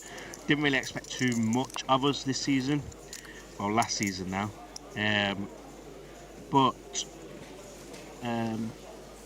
I think now we've settled, our little transfer embargo has been lifted, so we can sign players this season. Although we won't spend a hell of a lot of money, I imagine that we'll be recruiting. And having a look at what's going on here, Aleksandrs decided to sign up a pair of jacks, and he is opening up to 600k. And Andrei has called in a small blind. What's he got? 7.5 suited. This is wild.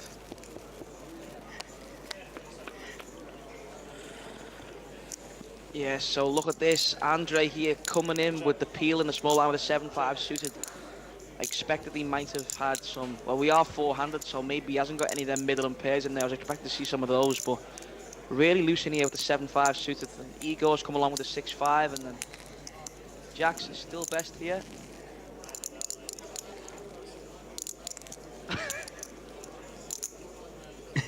I just read the same thing that you read. Body shot of Adam.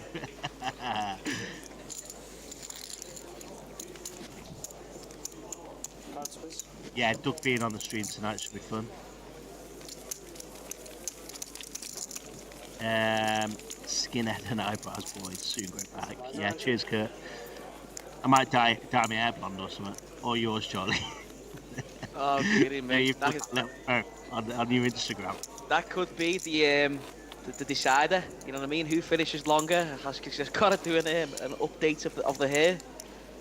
I don't know, because you want it anyway. I think you're just being a wimp. I don't know, you know. I was gonna do it because like I just need to get rid of the greys, but I'm getting the haircut tomorrow anyway, and it's gonna look better. I just gotta maintain it, you know. But if you do any of the hair dye, you've gotta maintain it, haven't you? It's just a pain, man. Yeah, I mean, you're getting greys. What you must be now, like late 30s, early 40s. If you're getting greys, how old are you? 23 and a half, James. Oh yeah. Oh.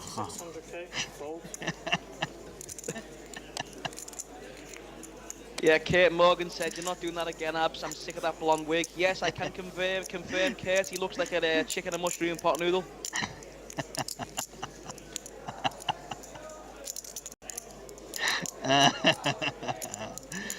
And we might see Aleksandrs just move all in here. We are, 17 big blinds effective. Might decide to just call. Both options are available, but he'll know very well of the ICM correct play here. Does send it in, and Andrei not going to be able to do anything with the king 10 off. Yeah, Aleksandrs definitely knows his way around the tournament table. Fake M&M. Fat Shady, I got called once. That's the new one.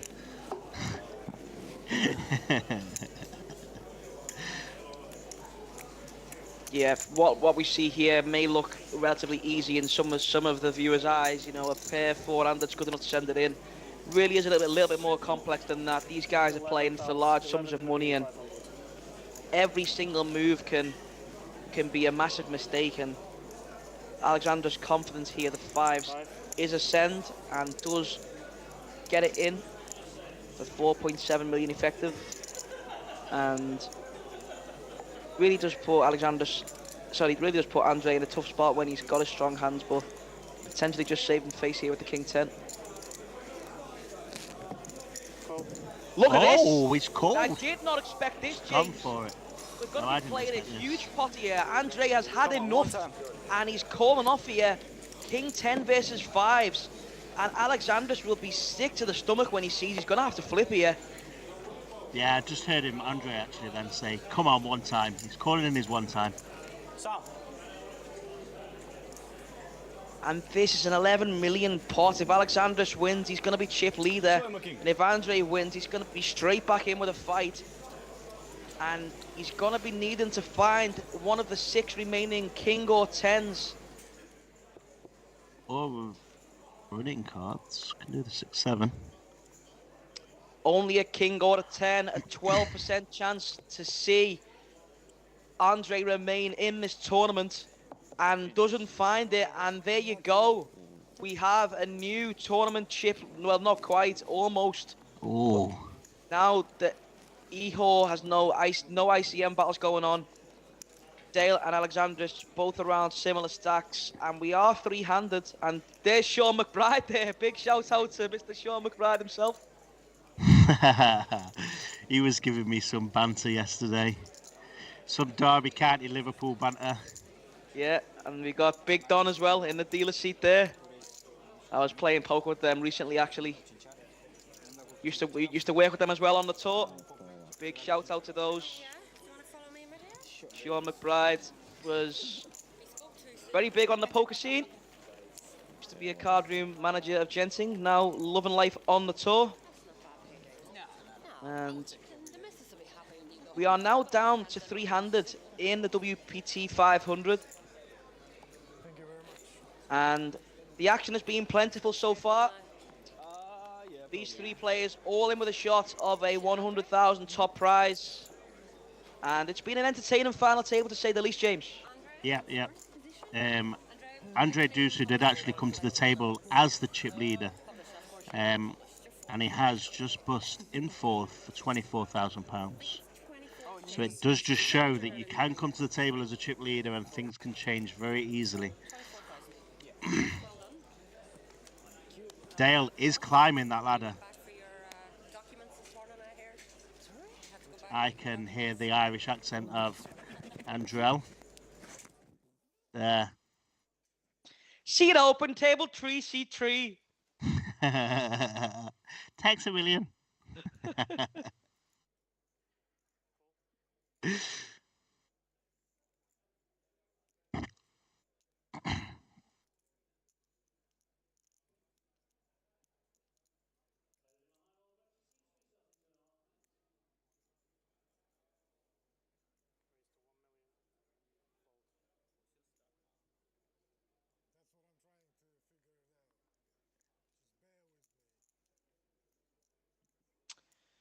Potentially these 3 players having a little look at the chip counts and maybe talk about some sort of a deal. Not too sure if one of them will be achieved, but of course options are available.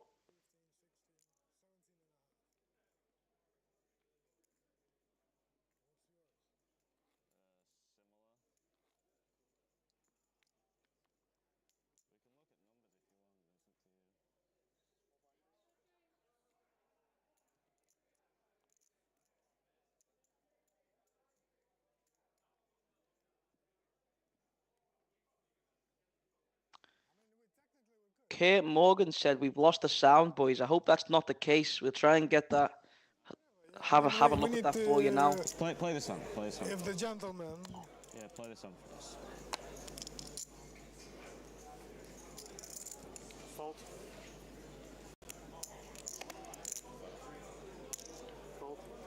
Do Yeah, we will have the table audio back up and running for you shortly. Huh? Should only be a couple of minutes. That takes 5. Still a work in progress here at Dusk Till Dawn for the cash game streams and tournament streams. Lots of money being invested into this, and not perfect yet, but improving every single week. And it's been very, very smooth today. Yeah, can we pause the clock and we'll take have, a look at the numbers? Here we go, we're back on. Table audio is back on. What's your stack? We need to know, yeah, how much everyone has. Yeah. Yeah, we're just gonna take a look. You know, just... Yeah, we did actually just lose the sound there. There was a reason for it. We lost the sound. Yeah, so you can't negotiate. It's got to be. Sorry, I was just having a chat with somebody. Okay. Somebody left the mic on as they went to the catch desk, so the sound was muted. I don't know if you said that, did you, Charlie? Did you cover that? Yeah, just a quick little mute period, and we are back on. It's been a very smooth stream today, and it looks like we're just having a count of the stacks. All players gonna have a little think about potentially locking up some more money. Do you just want to keep these guys entertained while I have a very short break myself? Take your time, sir. Well, I will be back. And there is a quick look of the WPT500 trophy.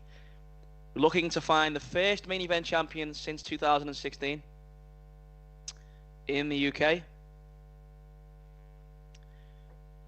And we'll have information for you very shortly over how long the break is. Shouldn't be too long before the action gets back underway.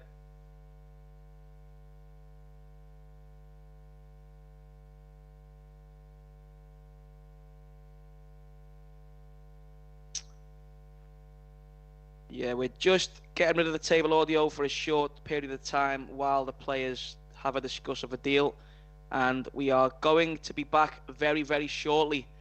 Guys, thank you very much for supporting the DTD stream week in and week out for the cash game streams that can be found on the DTD live page. Some 5, 10, 25 action, 10, 25, 50. All previous episodes are recorded. If you subscribe to DTD live, you will be updated every time something is going to be on the channel. And give us a like if you like what you see. And final 3 players remain in WPT 500. Do not go anywhere. It's got to be fun.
Okay, so almost good to go again. We've not had any information of a deal just yet. If we do hear that something has been agreed, I will let you know straight away.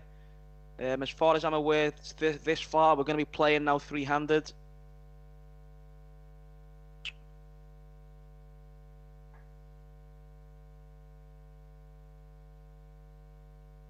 All players just took a little break to talk about how many chips they all have and potentially locking up a larger amount of the prize pool each.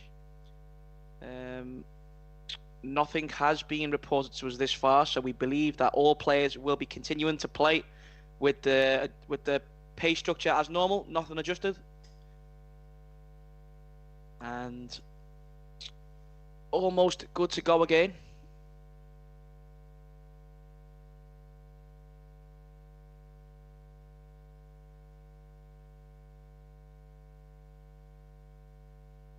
Yep, and that pay structure is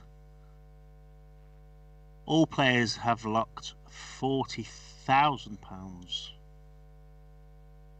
So third place gets 40,000, second place gets 60,000, and that top prize of £100,000 and the trophy. And before we get right back into the action, three-handed, it's a good time to welcome Katie Swift. Says, good evening, guys, joining stream late, but nice to catch the final bit of action. Welcome to the stream, Katie. It would not be the same without you. One of my absolute, if not my absolute favourite people in the world. Yeah, a lot of time for Katie Swift.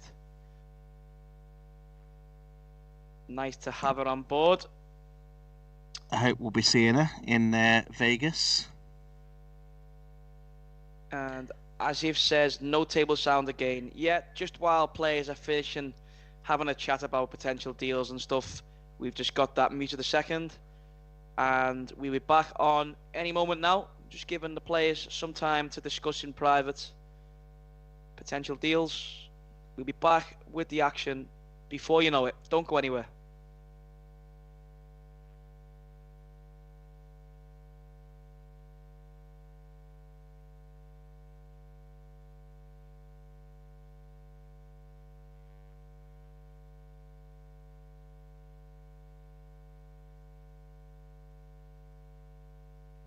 Whilst we are waiting, I can actually just give you the details on the final three. As Kate has asked, we have Aleksandrs Golubevs in, I'm just going to call it seat 1, 2 and 3 for now. So seat 1 is Aleksandrs Golubevs, seat 2 is Dale Hancock, and seat 3 is Ihor Haliuk. Ihor!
much are you playing, bud? Sorry. 8 million, man. Okay then, after the short break, we are back into the action. 3-handed here, 3 remaining players. And we've got Dale Hancock, Ihor Haliuk and Aleksandrs Golubevs, the final 3.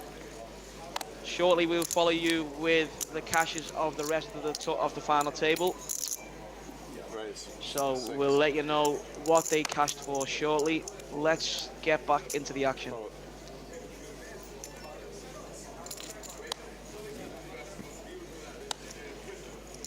So Dale using that chip stack, opening up the A6 off, taking it down, easy as that.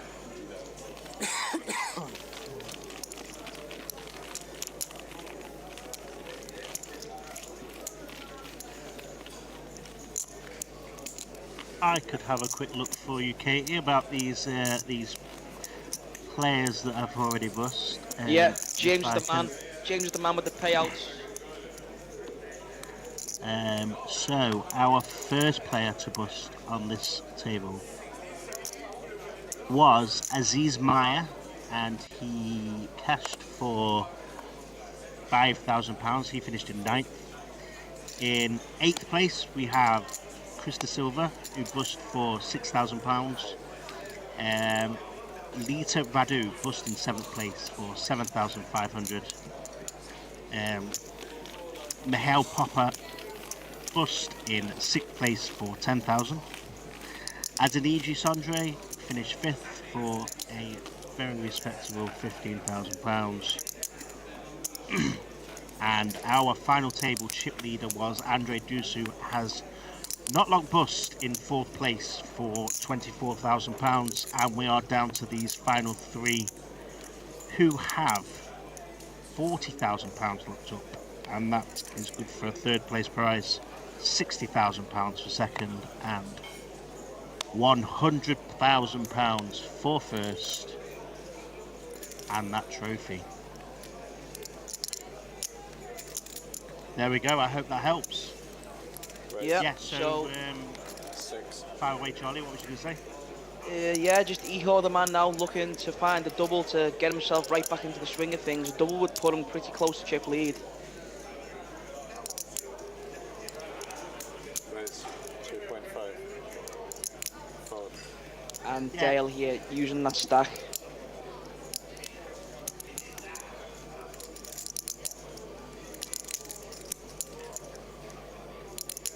Very nice and aggressive style from Dale Hancock in the small blind, using that king blocker as a 3-bet bluff.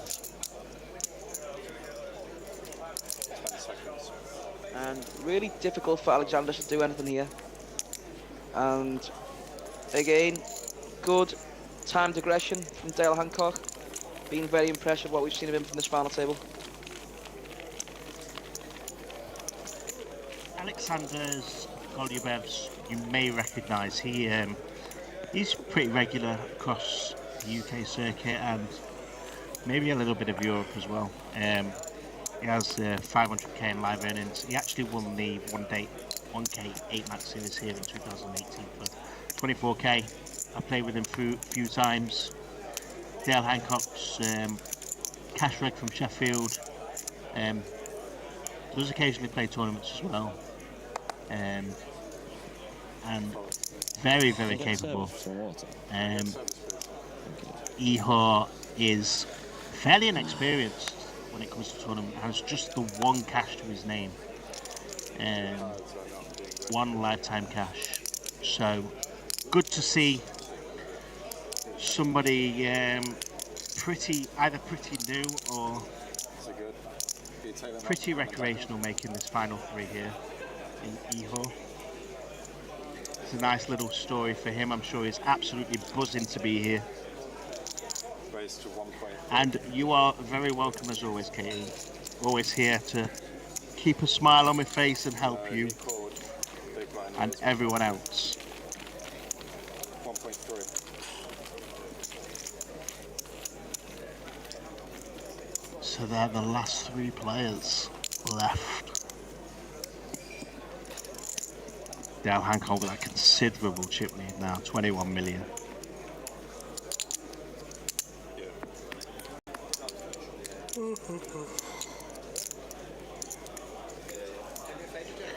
Around 40 big blinds there.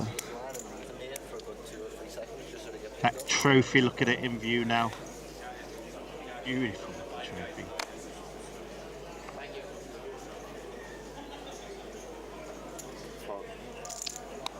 Yeah, all players at the table did not agree to make a deal and are choosing to carry on playing three-handed. May see another discussion a heads up, but as it stands, the players are playing for a first prize of 100,000, second prize of 60,000, and the next player to bust out is going to get a healthy £40,000. Raise 1 million too.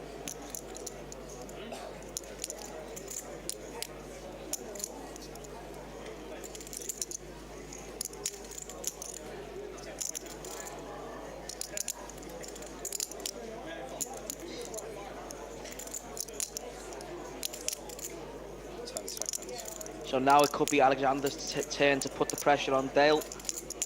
All in. All in. And yeah, just rips it on him, puts him to the sword here. This is a massive jam. This is like 50 big blinds.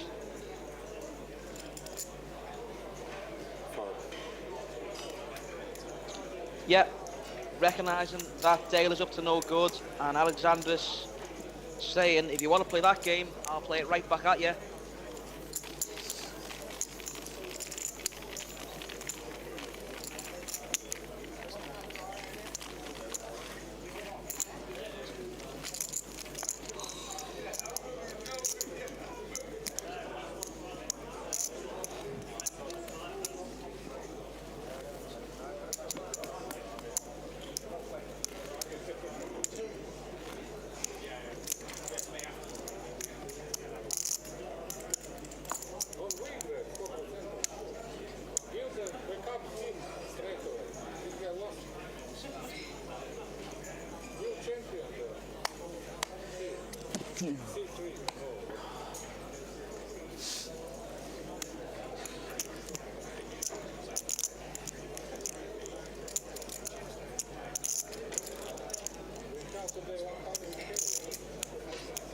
Seconds.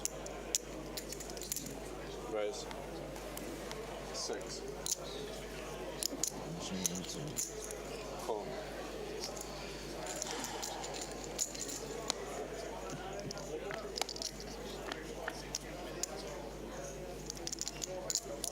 I wonder if earlier they were talking about how much time they have. So it looks like now they have 30 seconds and each time bank is worth another 30 seconds. Does this change in like heads up, and do we have different amount of time? Do we have more time heads up or less time heads up to make a decision? And each time card is worth more?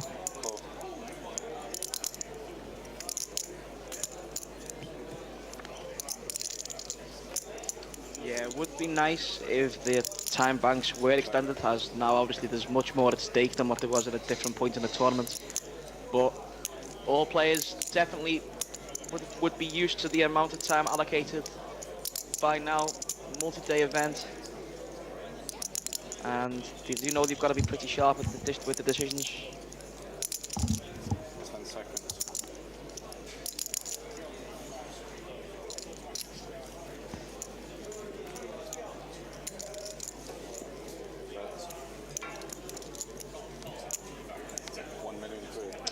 And Alexander here really just putting Ihor to the sword there with the ace-3, generating a bluff from that hand at a good time, and gets the jack-deuce out the way. And now Ihor really chip dog at this point, 20 big blinds, still in with a shot, but will be looking to double up and get himself back towards the other guys.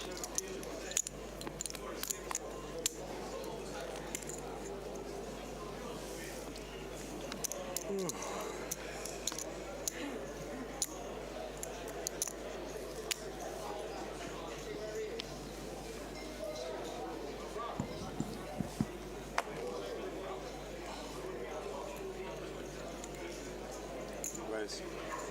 6. Call. Yeah, this is an interesting peel here from Ihor, calling the King 6 out the small blind versus Dale's button open.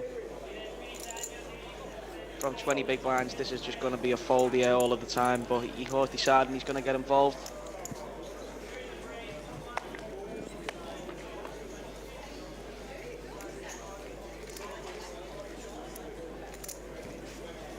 Check.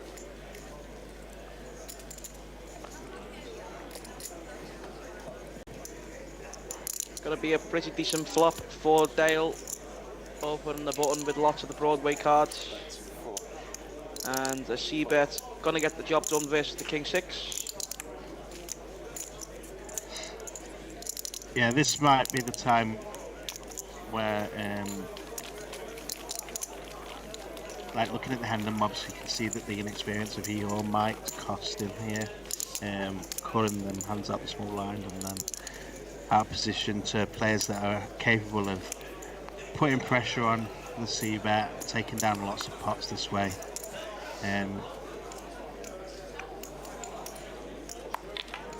Yeah, it's going to be interesting to see how the remaining action unfolds. Ihor still in there with a shot though, playing just south of 20 big blinds. Came a long way in the tournament, managed to lock up 40,000 cash at a minimum. So very, very impressive outcome for him already. And looking to go higher, and in there with every shot, he is. That's the great thing about tournaments, isn't it? Like, yeah, everybody's still in with a shot. It's anybody's game at any point. 10 seconds. Swings can change, anything can happen. Call.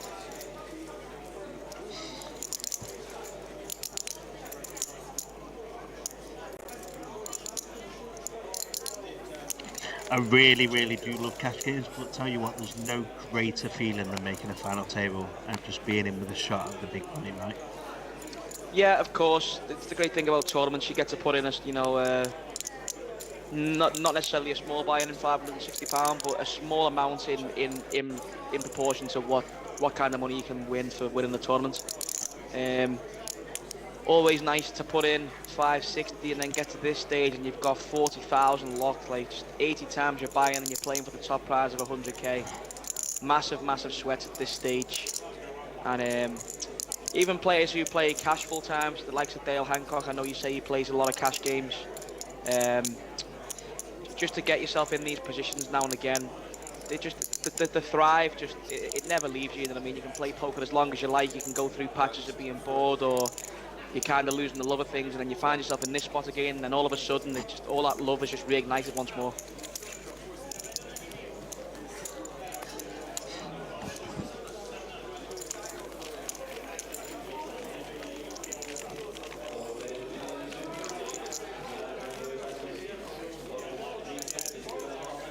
So 18 big blinds for Ihor, sorry. 63 big blinds for second in chips, and first in place. First chips is playing about 65, 66 big blinds. So definitely still plenty of play. 150 big blinds roughly still in play here.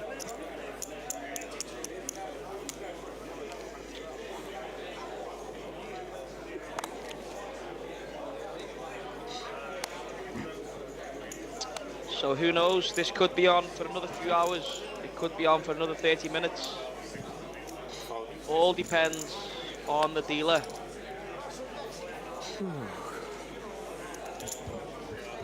Yeah, we're just having a look at Ihor's chips here, see whether they can make a profitable shove, small to big. Raise all in. Yep, he can. He does believe it's a good spot.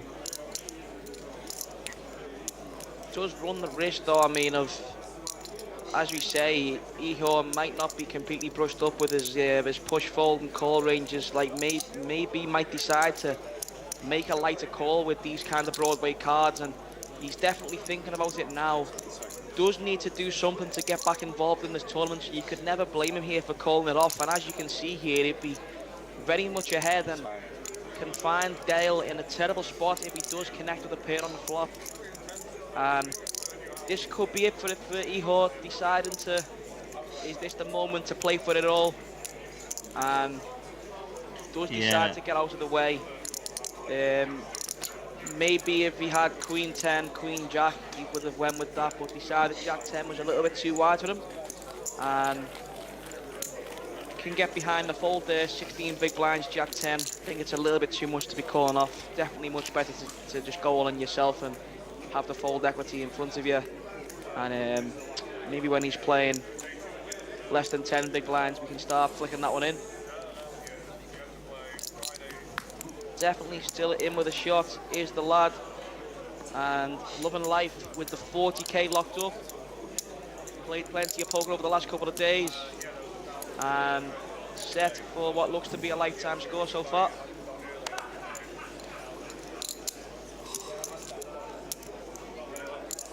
Raise. 6.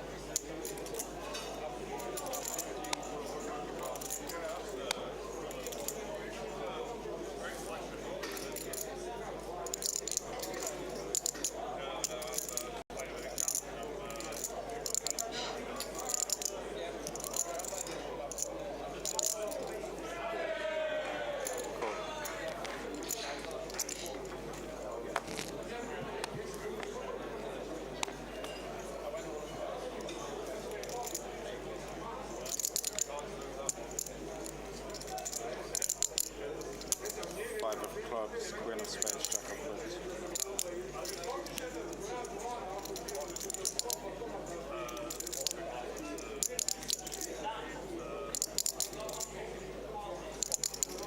Check.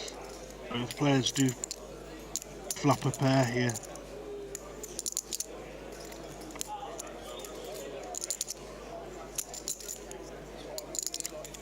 Alexander's out in front with the 9 kicker.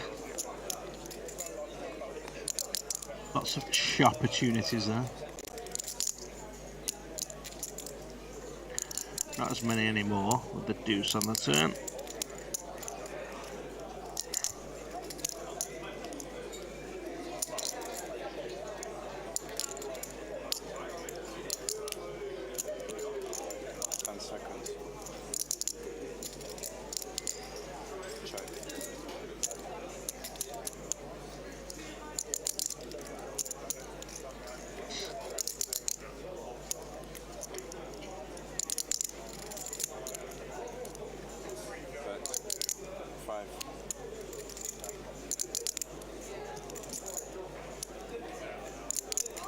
Do like this bet from Dale, but I do think he is going to get locked up.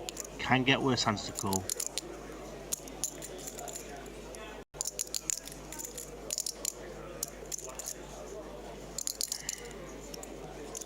Don't see Alexander's just folding just yet. Yeah, as predicted, he does make the call. A lot of rivers are going to go check here, I think.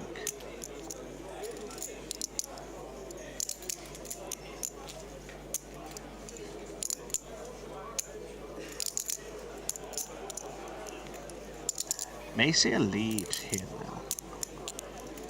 10 seconds. Check. Just gonna go check. Jack 9. Jack 9's gonna win.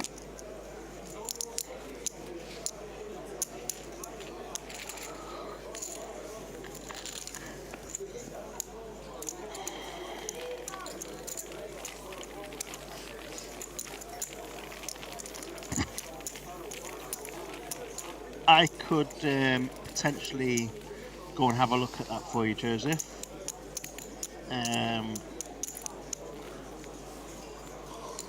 Give me 10 minutes or so and I'll try and get an update on that for you. Sam Sadler Mills says Home Fletcher in the background with those deep and dulcet tones.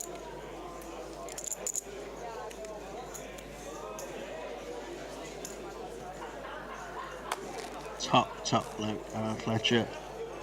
What a guy. Friendly. Yeah, so I'm just wondering, James, if the winner is gonna just take the 100,000 and cash out the cash desk, and then just keep 560 to the side, and then claim that to be James Ablett's money.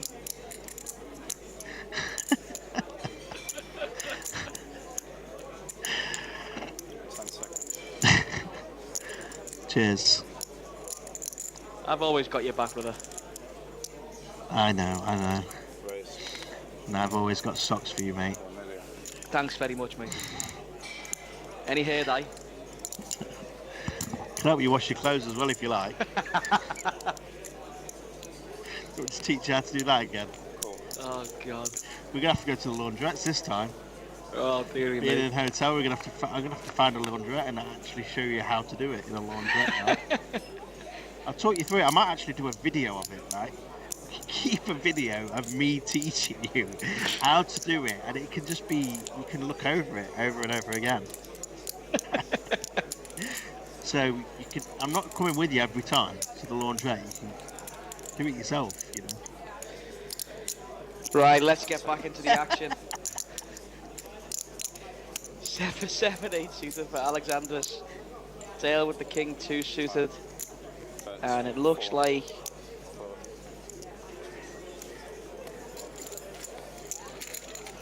Aleksandrs getting the job done.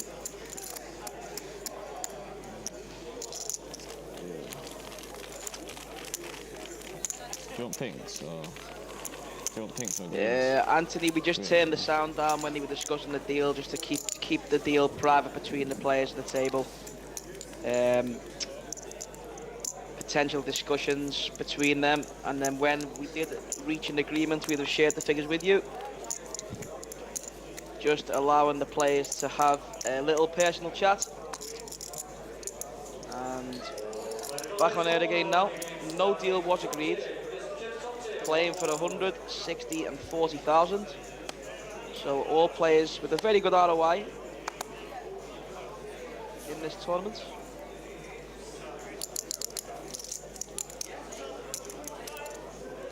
And impressive performances all round from what we've seen so far today on this final table.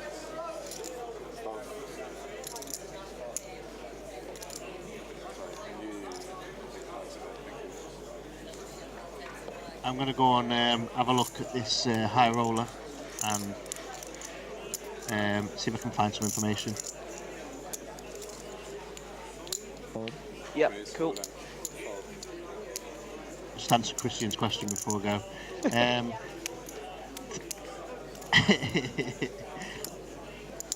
What, washing machine, laundrette, what are these arcane mysteries? Oh, do you get your parents to wash your clothes too, Christian?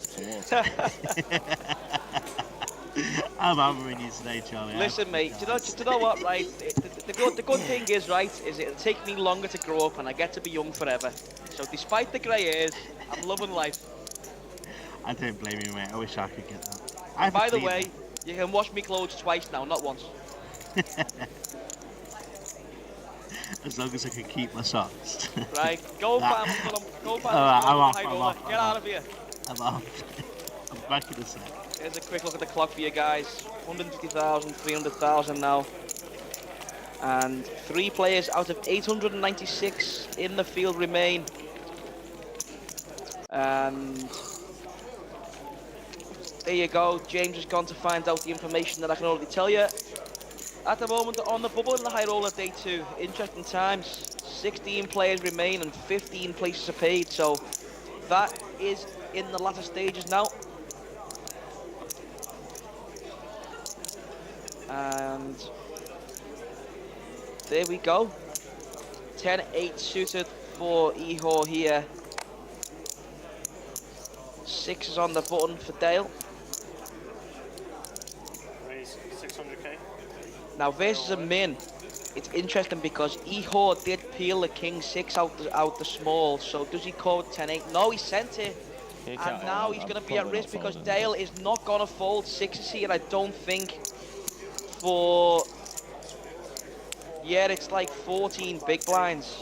Yeah, never folding the 6s here, can have Ihor in a dominated spot. And he's not going to be happy to see the flip here. Ihor taking a wide jam spot here, but playing, this is what we said was a coin flip earlier, which is a 60-40. This is a real coin flip, complete 50-50. And Ihor now needs to rely on the deck for his fate in this tournament, and let's see what the dealer can bring for him.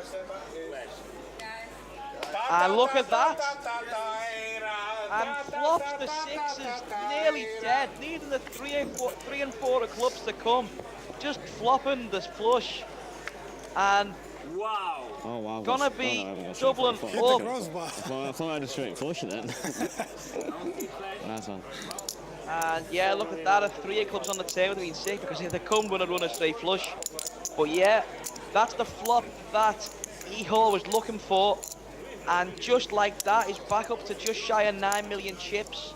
And when you move all your stack in with 10-8 of clubs, 7-9-5 all clubs would be one of the favourable flops. And that's the first thing just about that we've seen go wrong for Dale Hancock so far in this final table. Cannot dish the lad in any way, shape or form. He's played fantastically in the game, making that correct call there with the sixes. And the deck was not his friend on this occasion. And back into the game now is Ihor. And there you go, there is the money we're playing for, £200,000 in the pool remaining to play for. And all players guaranteed 40,000.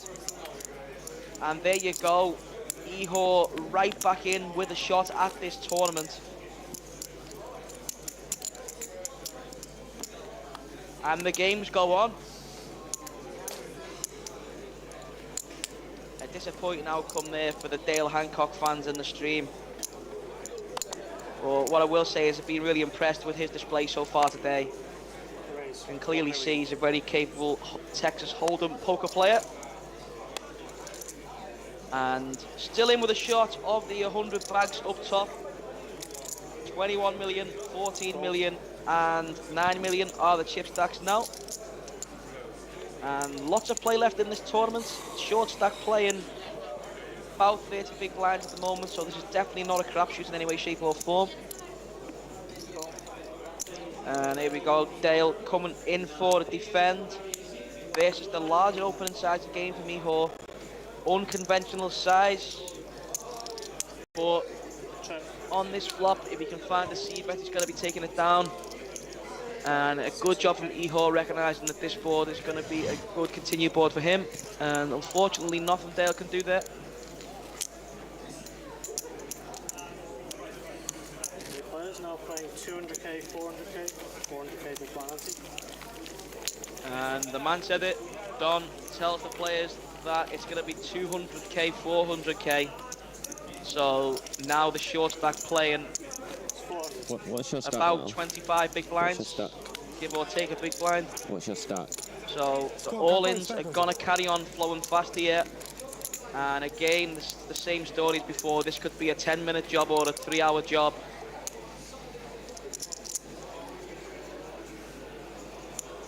Well, I've been out, but it looked like the DTD Loud team have beat me to it. The only other information I can give you, yep, they are on the bubble. 16 players left, 15 places paid. Are some notables out there as well. I think I've seen Gary Miller, Marcel Lusk. 10 million, yeah. 40k up top in the high roller. And yes, they are on the bubble, as we like to say. 1.1. Raise 1.1 million. Fault. What did I miss here then? Says that sounds like instant service. What happened? So Ihor and Dale got it all in. Dale opened the button min. Ihor sent it for just shy of 14 big blinds with 10-8 of clubs, and Dale called with sixes, and the flop came 9-7-5 all clubs. A drink for about an hour. So it left Dale needing running 4 and 3 of clubs for a straight flush. The 8 obviously not working as it's part of Ihor's hand. And that was that, and there we go, Ihor straight back in with a shot in the WPT500 Would love to be the WPT 500 champion, as he'd be the first one in the UK since 2016. So all these three players, all in with an equal chance, if you like, of becoming this champion. And we've seen positives from all of them today. Raised to 1 And million. it's been a really fun watch, and it's not over yet. When was the last WPT 500? In the UK. Let's get A glass of water, please. Thank you. Can I get the same, please? Yeah, thank you.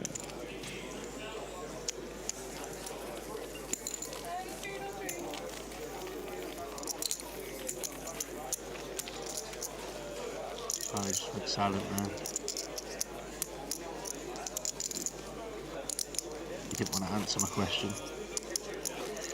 Oh dearie me, my microphone was on mute. Did you not hear you asked about the Ihor and Daleham?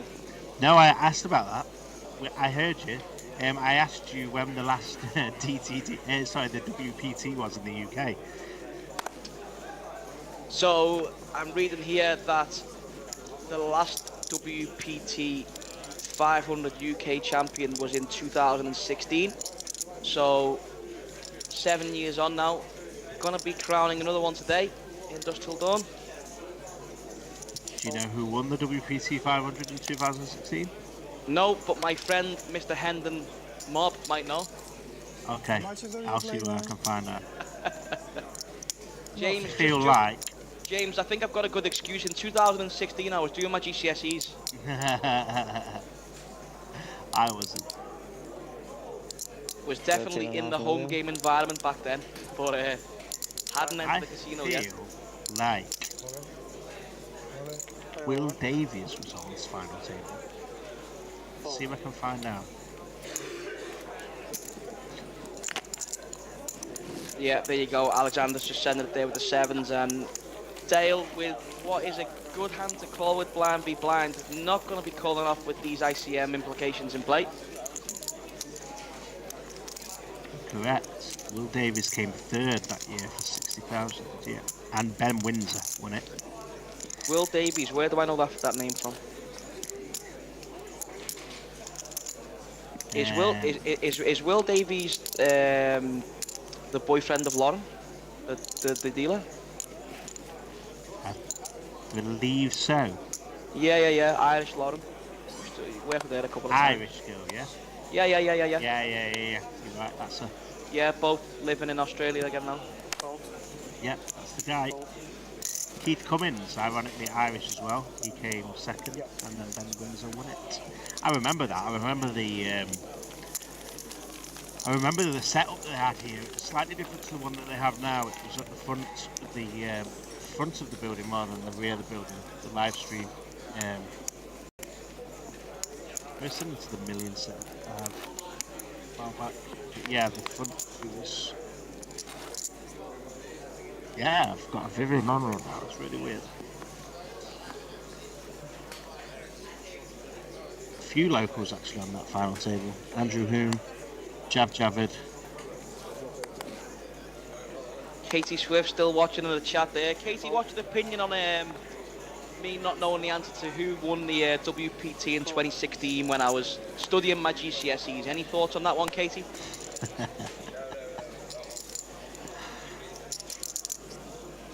These babies coming into this game now. Ooh, here she goes with a little thin brag straight in there, drops it. I won the ladies event there. 2 million. Go on, Katie. You win everything you do. Everything. Just winning at life. Katie Swift is. Passing. Yeah, definitely one of my favourites on the poker scene is Katie Swift. No comment, mate. 400, please.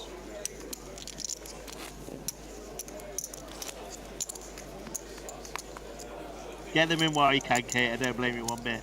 Do you know what, right? I can just see the ha ha ha with the exclamation marks. I can just hear that cackle laugh right now. Yeah.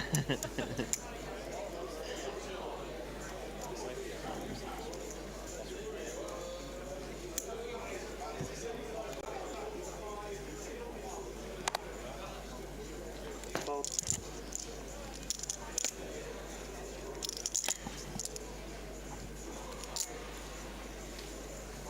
Oh, I'm freezing in this room. I'm absolutely boiling, I'm not gonna lie. Yeah.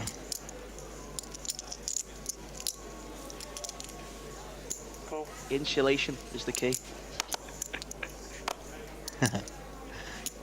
Check. How much are you playing for? 20 And nothing. interesting that Dale decides to check back his option here with the Jack 3 off. One that you can mix in raises here within tournaments. Not gonna flop too well, and obviously can put some pressure on, and when you get jammed on, you don't mind folding. But does flop best here. Let's see what Alexander's approach is towards this one.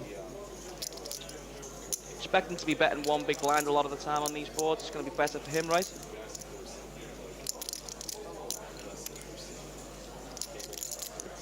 Yeah, did we just see that you see a limp and a check back, right? Yeah. So these Broadway boards going to be very good for Alexander's. Yeah.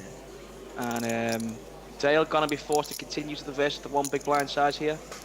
Absolutely. Not going anywhere with the Jack 3. And on pretty much every turn, maybe a king or an ace Alexander's might battle, but not going to be turning equity enough here to carry on battling, I think. Should be getting to showdown here, Dale.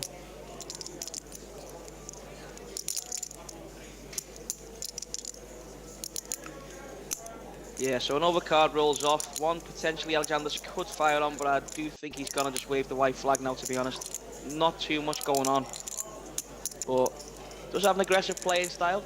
May decide to fire once more.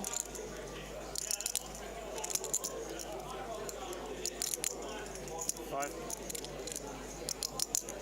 I think what happens is, Jakob, DTD connects with a lot of these tours, and play host to a lot of them, so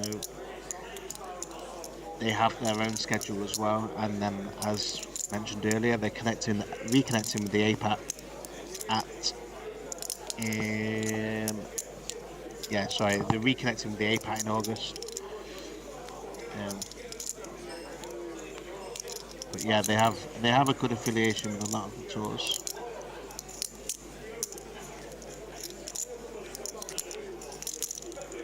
Alex does decide to bet the 2 million, as you say. A little bit more difficult now for Dale to make a call. Yeah, Alexander's just really going after the Jack X here in Dale's range, and some of the good shots that call a flop. And does manage to get Dale off the best hand. So well-timed aggression from Alexander's again. I wasn't too sure whether we were going to see him find the turn bottle there. Definitely some better hands to have in that spot. But just recognising that he's definitely got enough advantage there. He's got all the 2 pairs in sets, so well played to him, and really establishing his authority on the other 2 players at the table here is Alexander's. Been very, very impressed with what we've seen of him today, James. Yeah, it's very, very good, very experienced, and you can tell straight away. Look at this! Stephen Banner said this Scouse commentator is clueless, and I'm not surprised you are boiling with that Yeti haircut. That's Rugby Steve, good friend of mine. Shout out to Rugby Steve in the chat box. Yeah, I am. Don't worry, Steve, you're safe. I'm not going to share any of your stories to the world on here. You're safe today, my friend.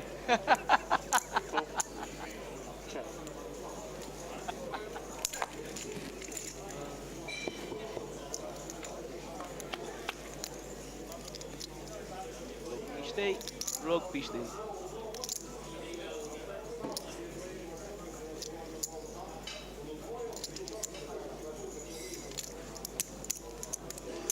Yeah, really nice to have such a strong following here on the DTD Live YouTube. If you guys like what you see, you want to see some more cash game action, there's currently 6 episodes up on the cash game series since we've got back involved on the stream action again. You can take a look on the DTD YouTube channel. If tournaments is more your cup of tea, there's going to be some more of those coming.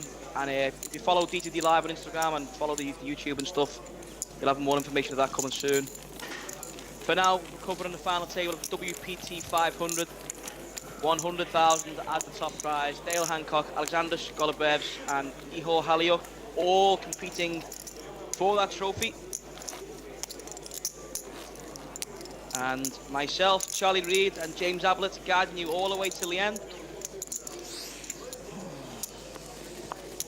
About 9 million now. 10. Okay. Here's a quick look at the clock as well. 200k, 400k, 23 minutes left of that. A 15 million average. Average stacks kind of disregarded a little bit more these days, James, with so many players just working out how many big blinds they've got and stuff. Yeah, exactly that. It's, doesn't really matter what the average is. yeah, I think people pay too close attention to the average and they shouldn't. Thank you very much. I mean, I don't know if it's the wrong way to look at it, but every time you're playing in a tournament, I'm still quite prone to doing it as well. Like, if you've got an average stack or an above average stack, you do get those little, those big confidence boosts, if you like. But maybe just best to always play in big blinds so you can never be disappointed or equally overwhelmed. Yeah, exactly that. I think people may adjust too much in different ways, so if they have over the average, they may not play the hands that they should play because they think, oh, I'm quite sitting quite comfortable here, where you should still really be going at it. And then maybe the other way, where they are low in stack, they might try to play more hands, and like mentally, it's like in their subconscious, it will always be there that they need to try and find a way to get back above that average, or get too comfortable being above the average. So, yeah, always better to just play in the big blinds and not spend too much pay too much attention to them. About Stephen Bannister in the chat there, Rugby Steve, I do have one story appropriate to share. Well, the other's inappropriate, is what you're saying. All on Steve's behalf. You know, I'm not gonna go into that on the stream. We'll keep it PG and whatever. But yeah, Steve once was giving me a lift to a game one time, and I had a near-death situation. I was at a funny one with Steve. You know, we tried to take a junction last minute and nearly flipped the car. It was petrifying.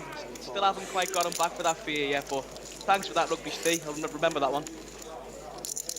Maybe we should do that then, Rugby Steve. Maybe we should actually. Is this what we call him, Rugby Steve now? Is it? That's his name by trade, Rugby is Steve. When you have a podcast, you can tell. Oh, I think me and you would do quite a good podcast, Charlie. Yeah, 100%. Take over the UK scene. When I've got a little bit more time on my hands, it's something we can have a little look into. When we've both final tabled the main and not worried about playing too much. You know? Yeah, well, Steve's one of them. He's waiting for me to take me claim to fame, and then he's gonna sue me for sharing the stories. We can all share lots of appropriate and maybe inappropriate poker stories on a podcast. Inappropriateness encouraged. No PG things around there.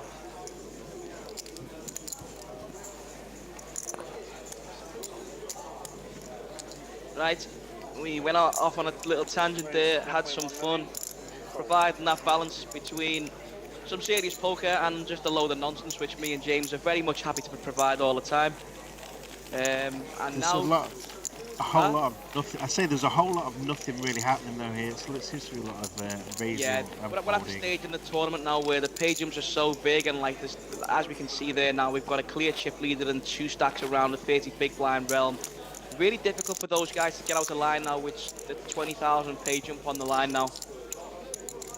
So there's going to be a lot of this, and pretty much waiting for a blind increase or a mistake or a cooler.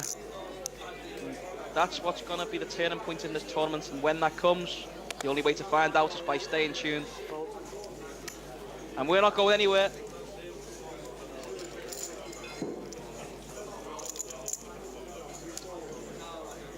Another chance to thank everybody for the constant week in, week out support of the DTD live stream.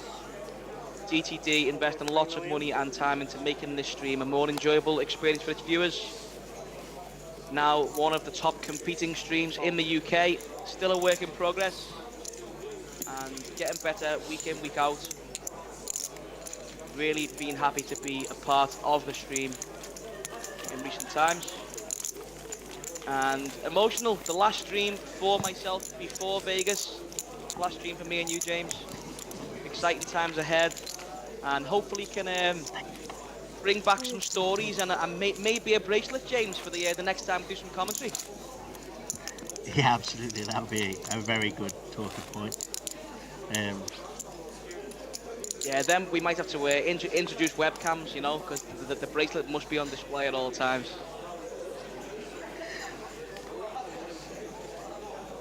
You know what I'm bringing if you introduce webcams, right?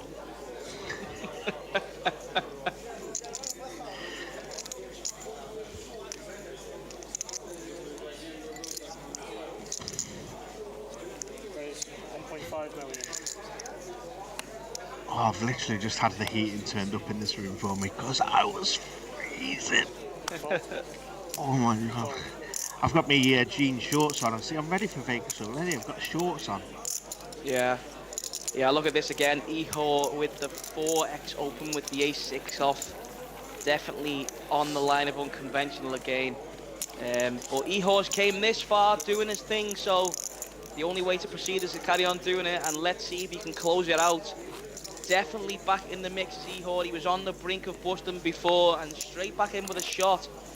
With the eyes on that trophy across the table, James. Yeah, absolutely. Everybody's got their eyes on that.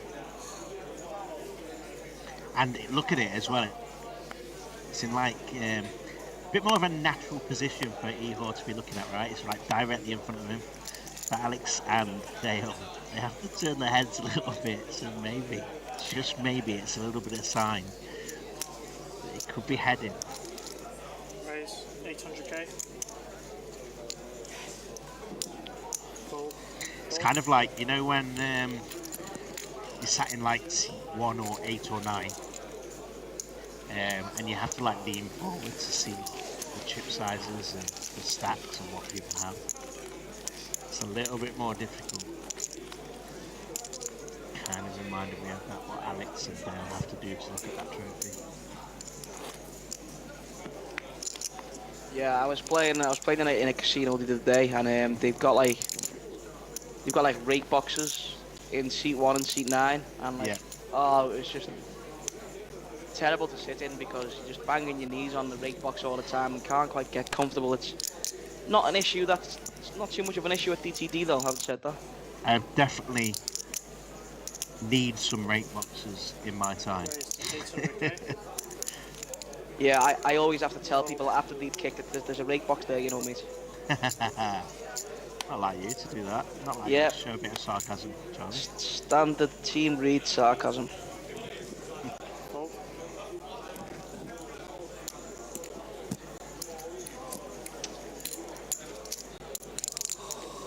So each of these players, all playing for 100,000. Dale and Ihor very much in an ICM battle at the moment, both fighting for that 20k pay jump. And the action has slowed down a little bit here in recent hands for obvious reasons. So we are playing in a tournament. The blinds are gonna go up pretty regularly, and before you know it, the chips will be getting flung across the table again. No deal has been agreed, so the prizes are 100,000, 60,000 and 40,000. And in till the end of the show is myself and James Ablett. Raised If anybody has anything they want to talk about in the chat box, let us know. Keep ourselves company while these guys are battling it out, trying to pick up the hand. Forward a bit X here. Yeah, Ihor really going for those large opens. Something that's going to potentially bite him But of course, it's really difficult for the other guys to get involved. Like, I mean, definitely can't just start, free betting light with the ICM involved. So, some sort of strategy behind this for Ihor. Yeah, I mean, in a way, I like it. It's kind of working for him. He can set down lots of pots very quickly. Yeah, it's like in the small blind, like if Alex is gonna feel like a 7-8 suited or like a ace-2 suited kind of hand, it's a little bit difficult to start putting in the 3-bet versus the 4x's. Absolutely. Have to respond to that with a much tighter range, especially given the fact that even the chip leaders in this tournament are only playing 50-ish big blinds effective.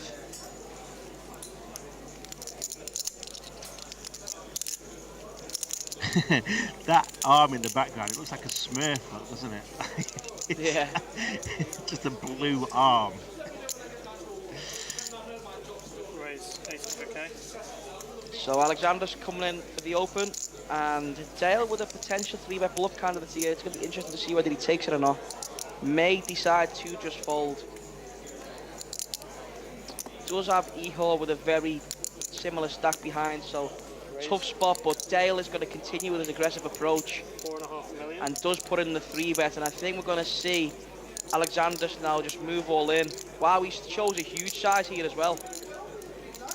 4.5 million. What on earth has happened here? Is this a mistake? This is very much a cash game size in here, James. So Aleksandrs has opened 2 big blinds. Dale 3-betting here to 11 big blinds. This is an absolutely huge 3-bet. 2.4 million would have done the job here, James, but he's gone for 4.5 million, and now this is going to be a crucial loss to his stack. Fold. That's the first mistake we've seen at this FT from Dale Hancock there. Choosing to 3-bet to 11 big blinds from the min raise. And when you're playing at such shallow stack depths, it's gonna be a crucial loss when your 4-bet shipped on. And a really unfortunate spot there for Dale. Yeah, I definitely don't think he needs to make it that size. I think he can still get pretty much the same information and from a smaller size. I can't even speak at the minute. From a smaller size. Yeah, want to be using the smaller 3-bet size in tournaments there. 6.5 big blinds would have done the job, but did go for an 11 big blind size, and sometimes you see that happening when players are used to playing lots of cash games, and then when you're playing at these shallow stack sizes, sometimes things can go a little bit wrong. But that's about the first thing that we've seen from Dale today. That was out of line, and it's been a good performance so far, but I'm sure he'll be kicking himself later when he watches that one back. Yeah, absolutely.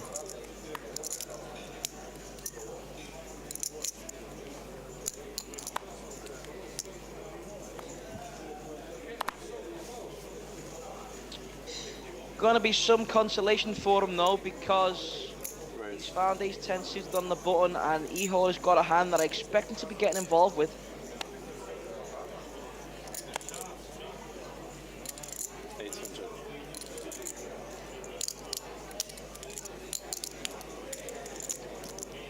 And look at this, big chip leader has got ace 9 as well.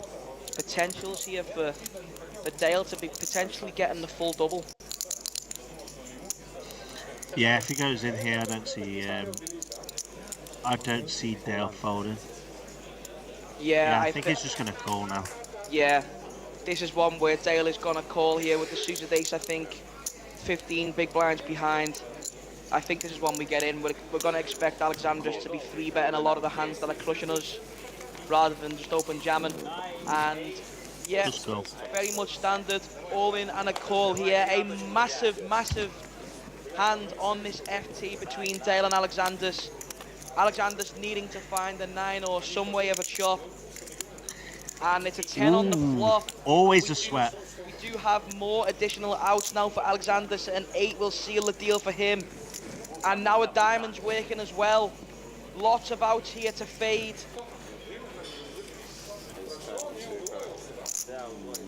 Ihor getting excited as well, look. Igor definitely on the step-up animation there. And very much understandably so, a 20,000 page jump, huge spot, and had the deck to fade there. But luckily for Dale, some consolation, finds himself with his chips back. And there you go, the dealer rewarding Dale there, nice to see. Very unfortunate for Aleksandrs.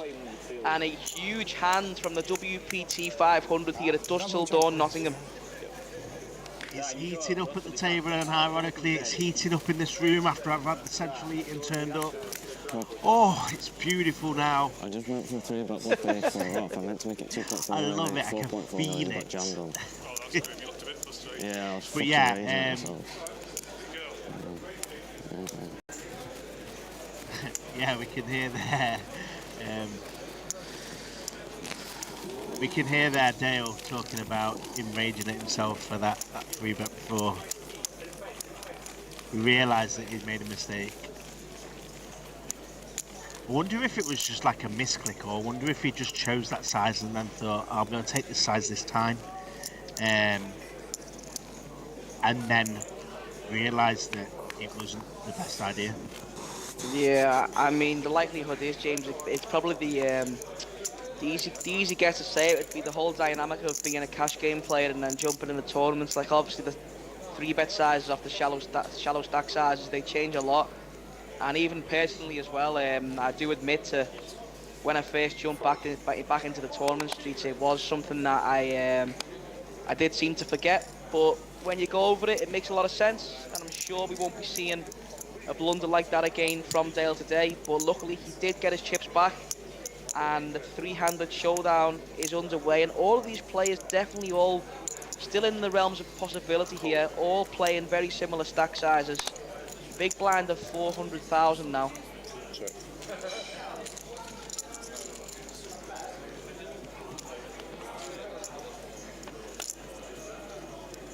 Ben Lafferty, all Sheffield in the chat. I should hope that a good portion, or maybe, I don't like to say because I know there's some rivalries up there, but a good portion of that Sheffield lot will be on their way back from Wembley. A very happy bunch, and probably very merry. Sheffield Wednesday winning today in the 123rd minute to gain promotion to the championship.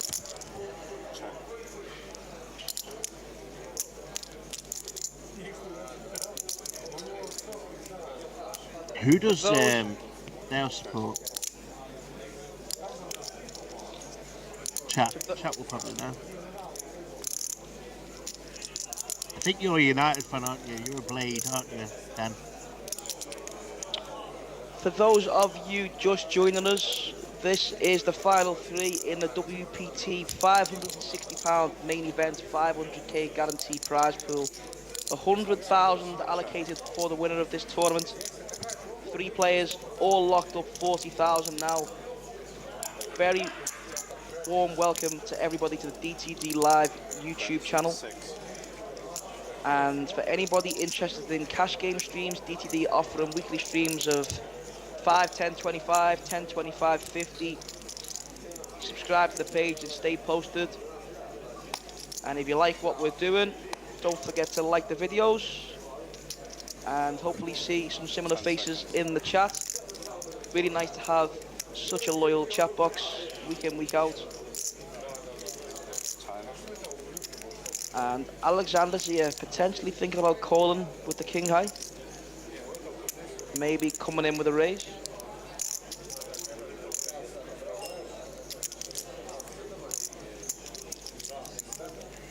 Well, fair play to Aleksandrs for having a think here. He knows something's just not right here. 10 seconds.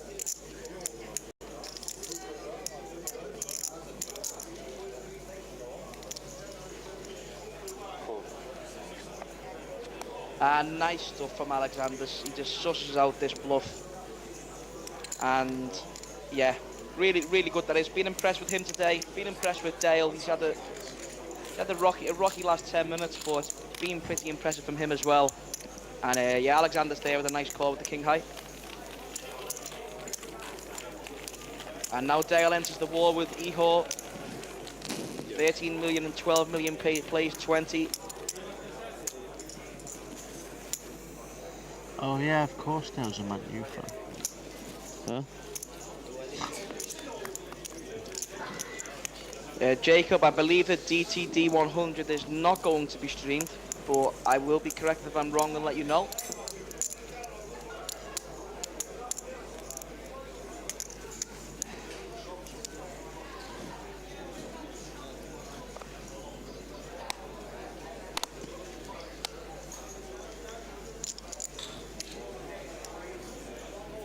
How much have you got, roughly? And we could be about to see some fireworks here. 28 big blinds effective here, blind v blind scenario. Dale Hancock with ace jack and Ihor with the queen jack suited in the big blind. And if Dale just raises it up here, you may see Ihor get out of line with this one. 1 million one.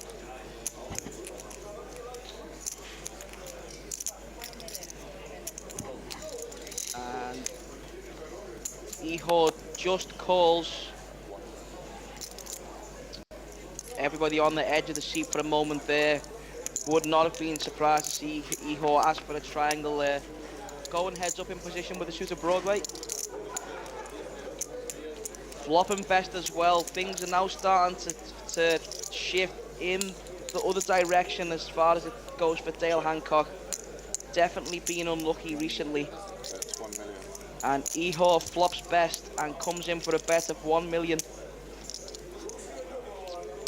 Dale Hancock with the ace high and the crucial ace of clubs in hand. Electing to check call on this flop. Not going to see too many faults from Dale here with this hand. And he turns the nut flush draw. Does pick up the nut flush draw. Not expecting Dale to have any leads here. Gonna check the action over and a very quick check from Ihor there. And wow. Look at that. Just when Dale thought everything was going wrong, he backdoors into the nuts, and now it's how much can we get paid, or is our opponent gonna bet and we can potentially come in for a check raise. Expected to see Dale bet this hand almost always. Yeah, I don't think we're going to see check raises. I think we're just going to see a small bet from Dale here. I don't think we've seen Ihor make enough bets in these weird spots. He tends to check back. He's been opening a lot free, but post flop is he's not been. So I feel like a check is the best option. 3 million. 3 million. Up for a big bet. Made it look a bit fluffy. 3 million. Ihor's looking, thinking, oh no, Right, there's 4 so clubs there. twice before, James, Ihor's done this stretch over the table and folded, and for some reason something's telling me it's not going to be so true this time. And he does call it off and gets the bad news. He got riveted by Dale Hancock, and like I say, just as it was all going wrong for Dale, he's found himself in primary position again for this pay jump, as Ihor is now playing 16 big blinds and is going to be back at risk in third position here.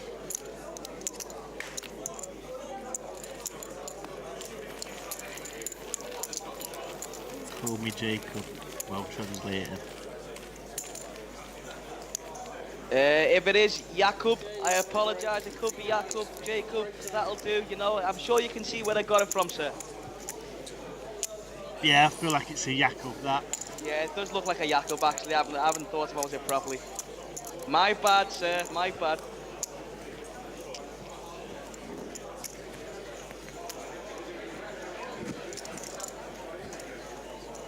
And it looks like we're going to be taking another break, guys. So 14 minutes time, and we'll be back. 3 players playing for the 100,000 prize pool. Let's see who can be crowned a WPT champion. See you in 15 minutes. Bye. Okay, that's a nice one. He's really short now.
blinds will be 250, 500.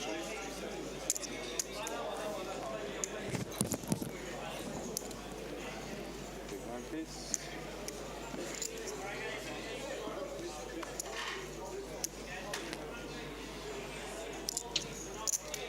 Time to get back into it. Blinds 250,000, 500,000 with a 500,000 big blind ante.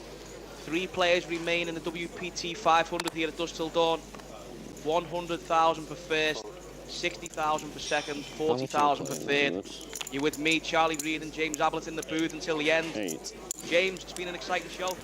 Yeah, it's been fun. It's been very fun. I've just had my nice spicy chicken pasta for free. There Fan we go. favourite. There's 200 spicy chicken pastas getting ordered at Dusk Till Dawn now. I hope you're on some sort of commission for that, James. Yeah. It's incredible.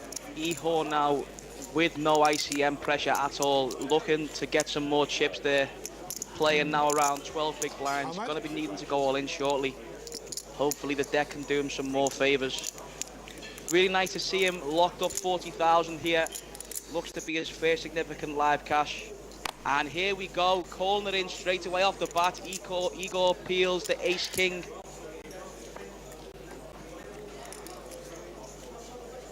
Playing 12 big blinds, can go either way here, can raise to induce or can just open ship. Let's see what he decides to do.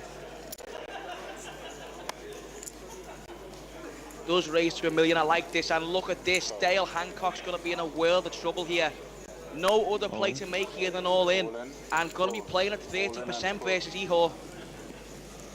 All in and a call, and now needing to find one of the 3 remaining 10s in order to bust Ihor from this tournament, otherwise there's going to be a big shift once more.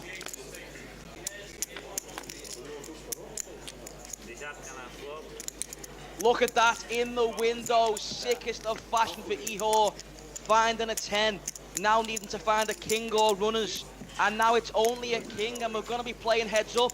Ace 10. And there you go, that is the end of the story for Ihor Haliuk, cashing for £40,000. A great display from him, really unlucky to go out in the end. And just like that, Aleksandrs and Dale about to be heads up with both pretty similar levels of chips. Very nice score for Ihor, very unfortunate. And James, would you believe it, we're heads up for the trophy? Yeah, we're heads up, but yeah, great run by Ihor. His only cash on the tour has been £610. He finished 51st at an event in Grosvenor in October last year, and now he has just finished 3rd place for £40,000. Very big congratulations to him. I'm sure he'll be very chuffed. But yeah, here we are, heads up. That's right. Probably two of the stronger players that entered the final table as well. So this should be a very fun watch. No anti-heads. No anti-heads up there. Heads up for 100,000 and the trophy. So the dealer has just confirmed there'll be no ante during heads up play. And a good time to welcome Glenn Townsend, the man himself, to the chat. How's it going, Glenn? How much, sorry? 20. 20. Been a really good show today. Looks like no deal has been agreed, and both players are going to play it out like warriors. 100,000 for first, 60,000 for second. Again, this could be a matter of hours, or it could be 5 or 10 minutes. You just don't know.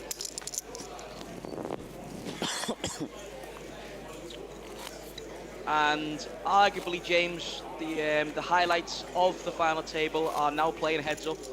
Been very impressed with both of these guys' plays, and deservedly now both playing heads up for it. And look at this, we could be seeing it all go in hand one. 40 big blinds deep here, ace, 10 and 9s.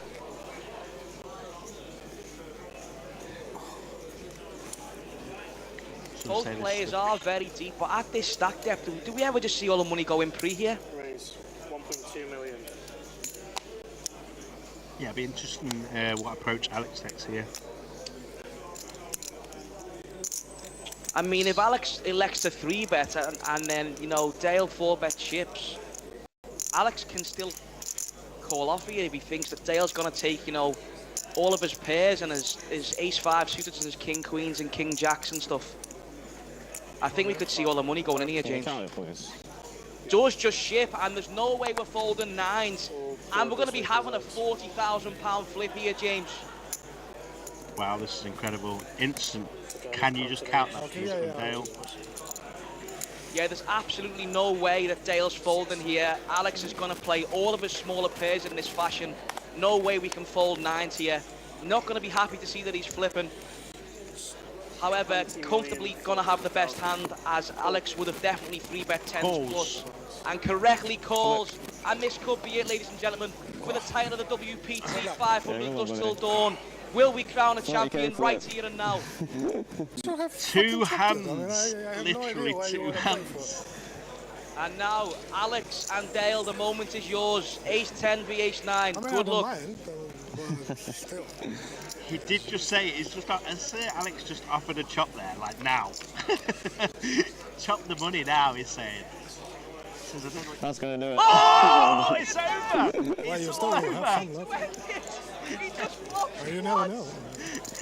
He's just ace-10 against 9s, it's come ace, ace, ace. It's 20 million for. And there you go, the story of Dale's night in recent times. He manages to get heads up, but crippled now to 11 big blinds. And Alex, if you would want to flop, can you tell me what you'd want it to be? Under stuff here at DTP in the WPT. Sick flashing there, hand one of heads up. Wow, just a 40k flip and he just flops him dead. Insane. It seems to us like Alex had offered Dale the job. I can't believe what I've just seen. That is incredible, and there you go. When you don't accept it, bang, ace, ace, ace in the window. And that is going to leave Dale now in huge trouble. 11 big blinds, plays 80. And he's going to need an absolute miracle here to turn this one around. Yeah, it was just crazy how Alex, they both stood up. Dale obviously stood up before calling with the 9s. Silence called with 9s, turned over his hand.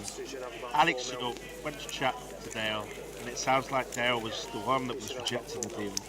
He said, I don't know why you don't just want to chop it now. And they ran it, and Alex flopped Dale dead. Quad aces on the flop. Boom. So Jakob's, sorry, is it Jakob? I'm calling him everything now, right?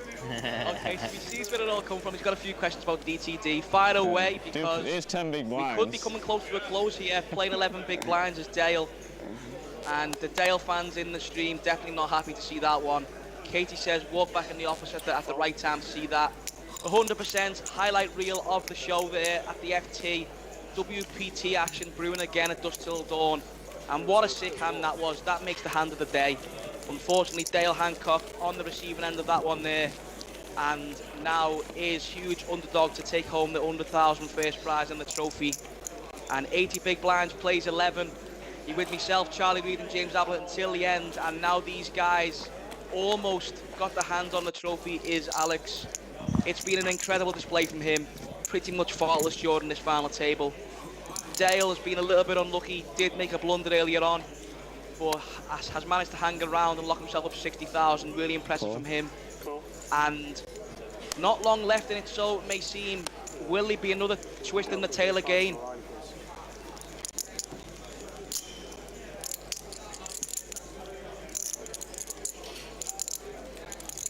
I'm just digging back into my pasta. So Dale deciding to add some limps into the range now as well. Of course, he's going to be doing this with some traps as well. Expect Alex to be ISO and very wide here. Happy to just check his option though with the 9-7 off.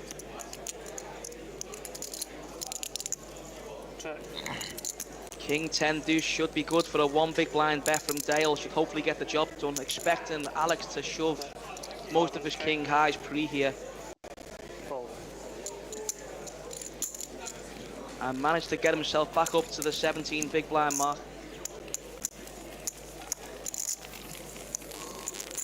A huge chip lead here for Aleksandrs Golubevs.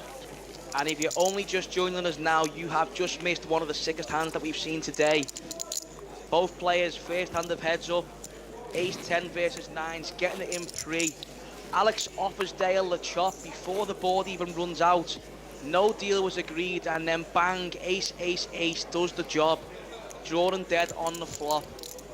And now a huge chip underdog is Dale Hancock. Gonna be needing to find some help here from the dealer. And Alex has got Queen Jack, gonna be moving this one all in here, and Dale gonna be needing to find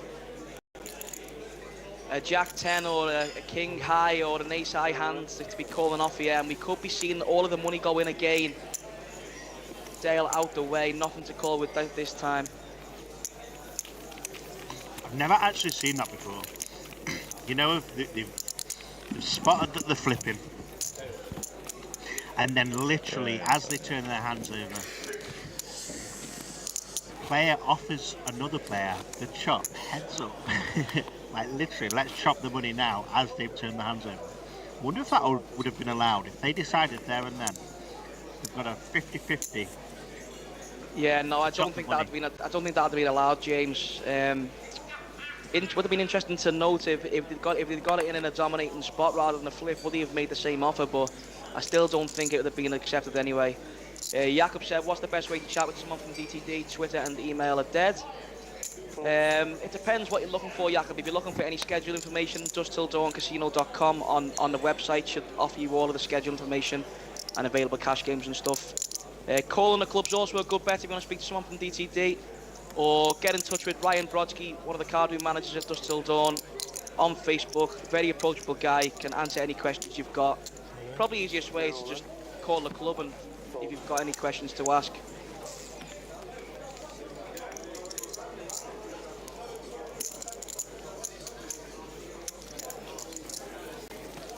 And just like that, we did say this could be a heads up that lasted a long time, but the odds are now it could be a quick job. Dale Hancock gonna be needing to find some luck here to recover this chip deficit.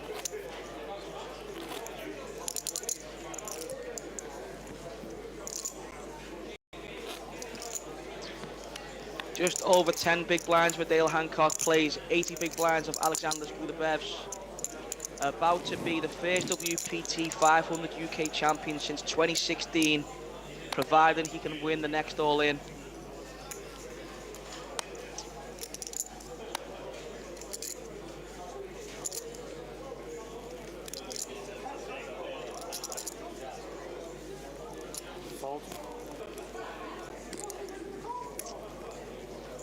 Nothing going Dale's way now. No hand for Alex to ship with as Dale peels the 7s.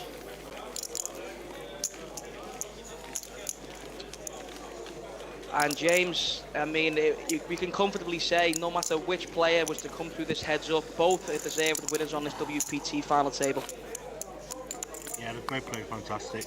Really good stuff. Really aggressive at the right times they've both been. Not afraid to get the money in. We've seen a few occasions where they've both not been afraid to get the money in. And yeah, really aggressive, really good stuff. And this could be it, James. I don't know, maybe not. It does seem like a lot. 11 big blinds here. If he limps, we could be seeing Alex go all in though. So Dale's setting the trap here. Does Alex decide to put this one in? If he does, he's going to be a huge dog.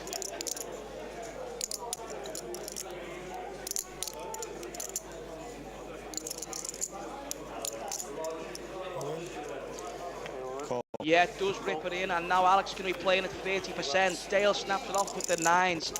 Don't mind this at all. A well-timed limp from Dale, manages to get his money in very far ahead here. And Alex is going to be needing to find one of the remaining queens to close this deal and get his hand on the WPT trophy. Let's see whether the 9s can do a little bit better for him this time.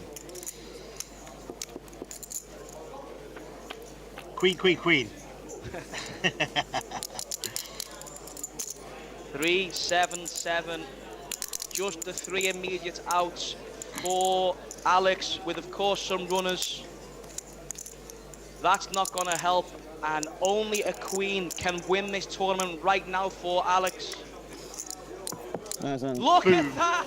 There it is. There you go. It was not Dale Hancock's day, and Alex has ran well and played well. And there you go. We have got a new champion of the WPT 500 just till dawn. Ladies and gentlemen, your winner, Aleksandrs Golubevs. Yeah. You got ID and your bank card on you? I've got my bank card, I ain't got ID.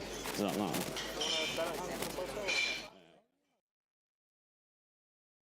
And just like that, James, what a final table it's been to cover. It's been lots and lots of fun. All players very capable and very fun to watch, all providing the show. And there is the man that could not go wrong all game, played very, very well. And when the luck's in as well. He takes home the 100,000 top prize. Second place there, taking home 60,000 in Dale Hancock. And really, really an amazing show here, and really nice to have the streams back at DTD for the tournaments. And there you go. That is going to be going on with Aleksandrs, the WPT 500 trophy. Maybe you could be the next DTD champion. If you want to see the schedule, dustilldawn.casino.com. Come down to the club yourself and find out. Maybe you could be the champion one day. Today's winner is Aleksandrs Golubevs. Yeah, very well done to that man.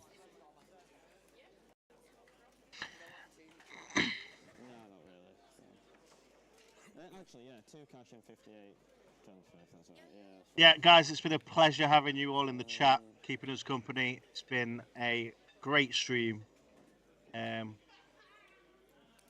Thank you all very much for tuning in. Yeah, we'll see you in Vegas soon, Katie. But yeah, what an event they've hosted here, WPT 500 UK, and yeah, a very special thank you for Dusk Till Dawn for having us. Now it's time for me and James to go on to Vegas. It's been an absolute pleasure. Thank you for your support week in, week out. And we'll see some faces over the other side of the world. All stay in touch. Subscribe to DTD. Lots of more fun things coming from the casino. Thank you very, very much. And see you all very soon. The WPT champion, Aleksandrs Golubevs. Good night. Goodbye. Bye-bye.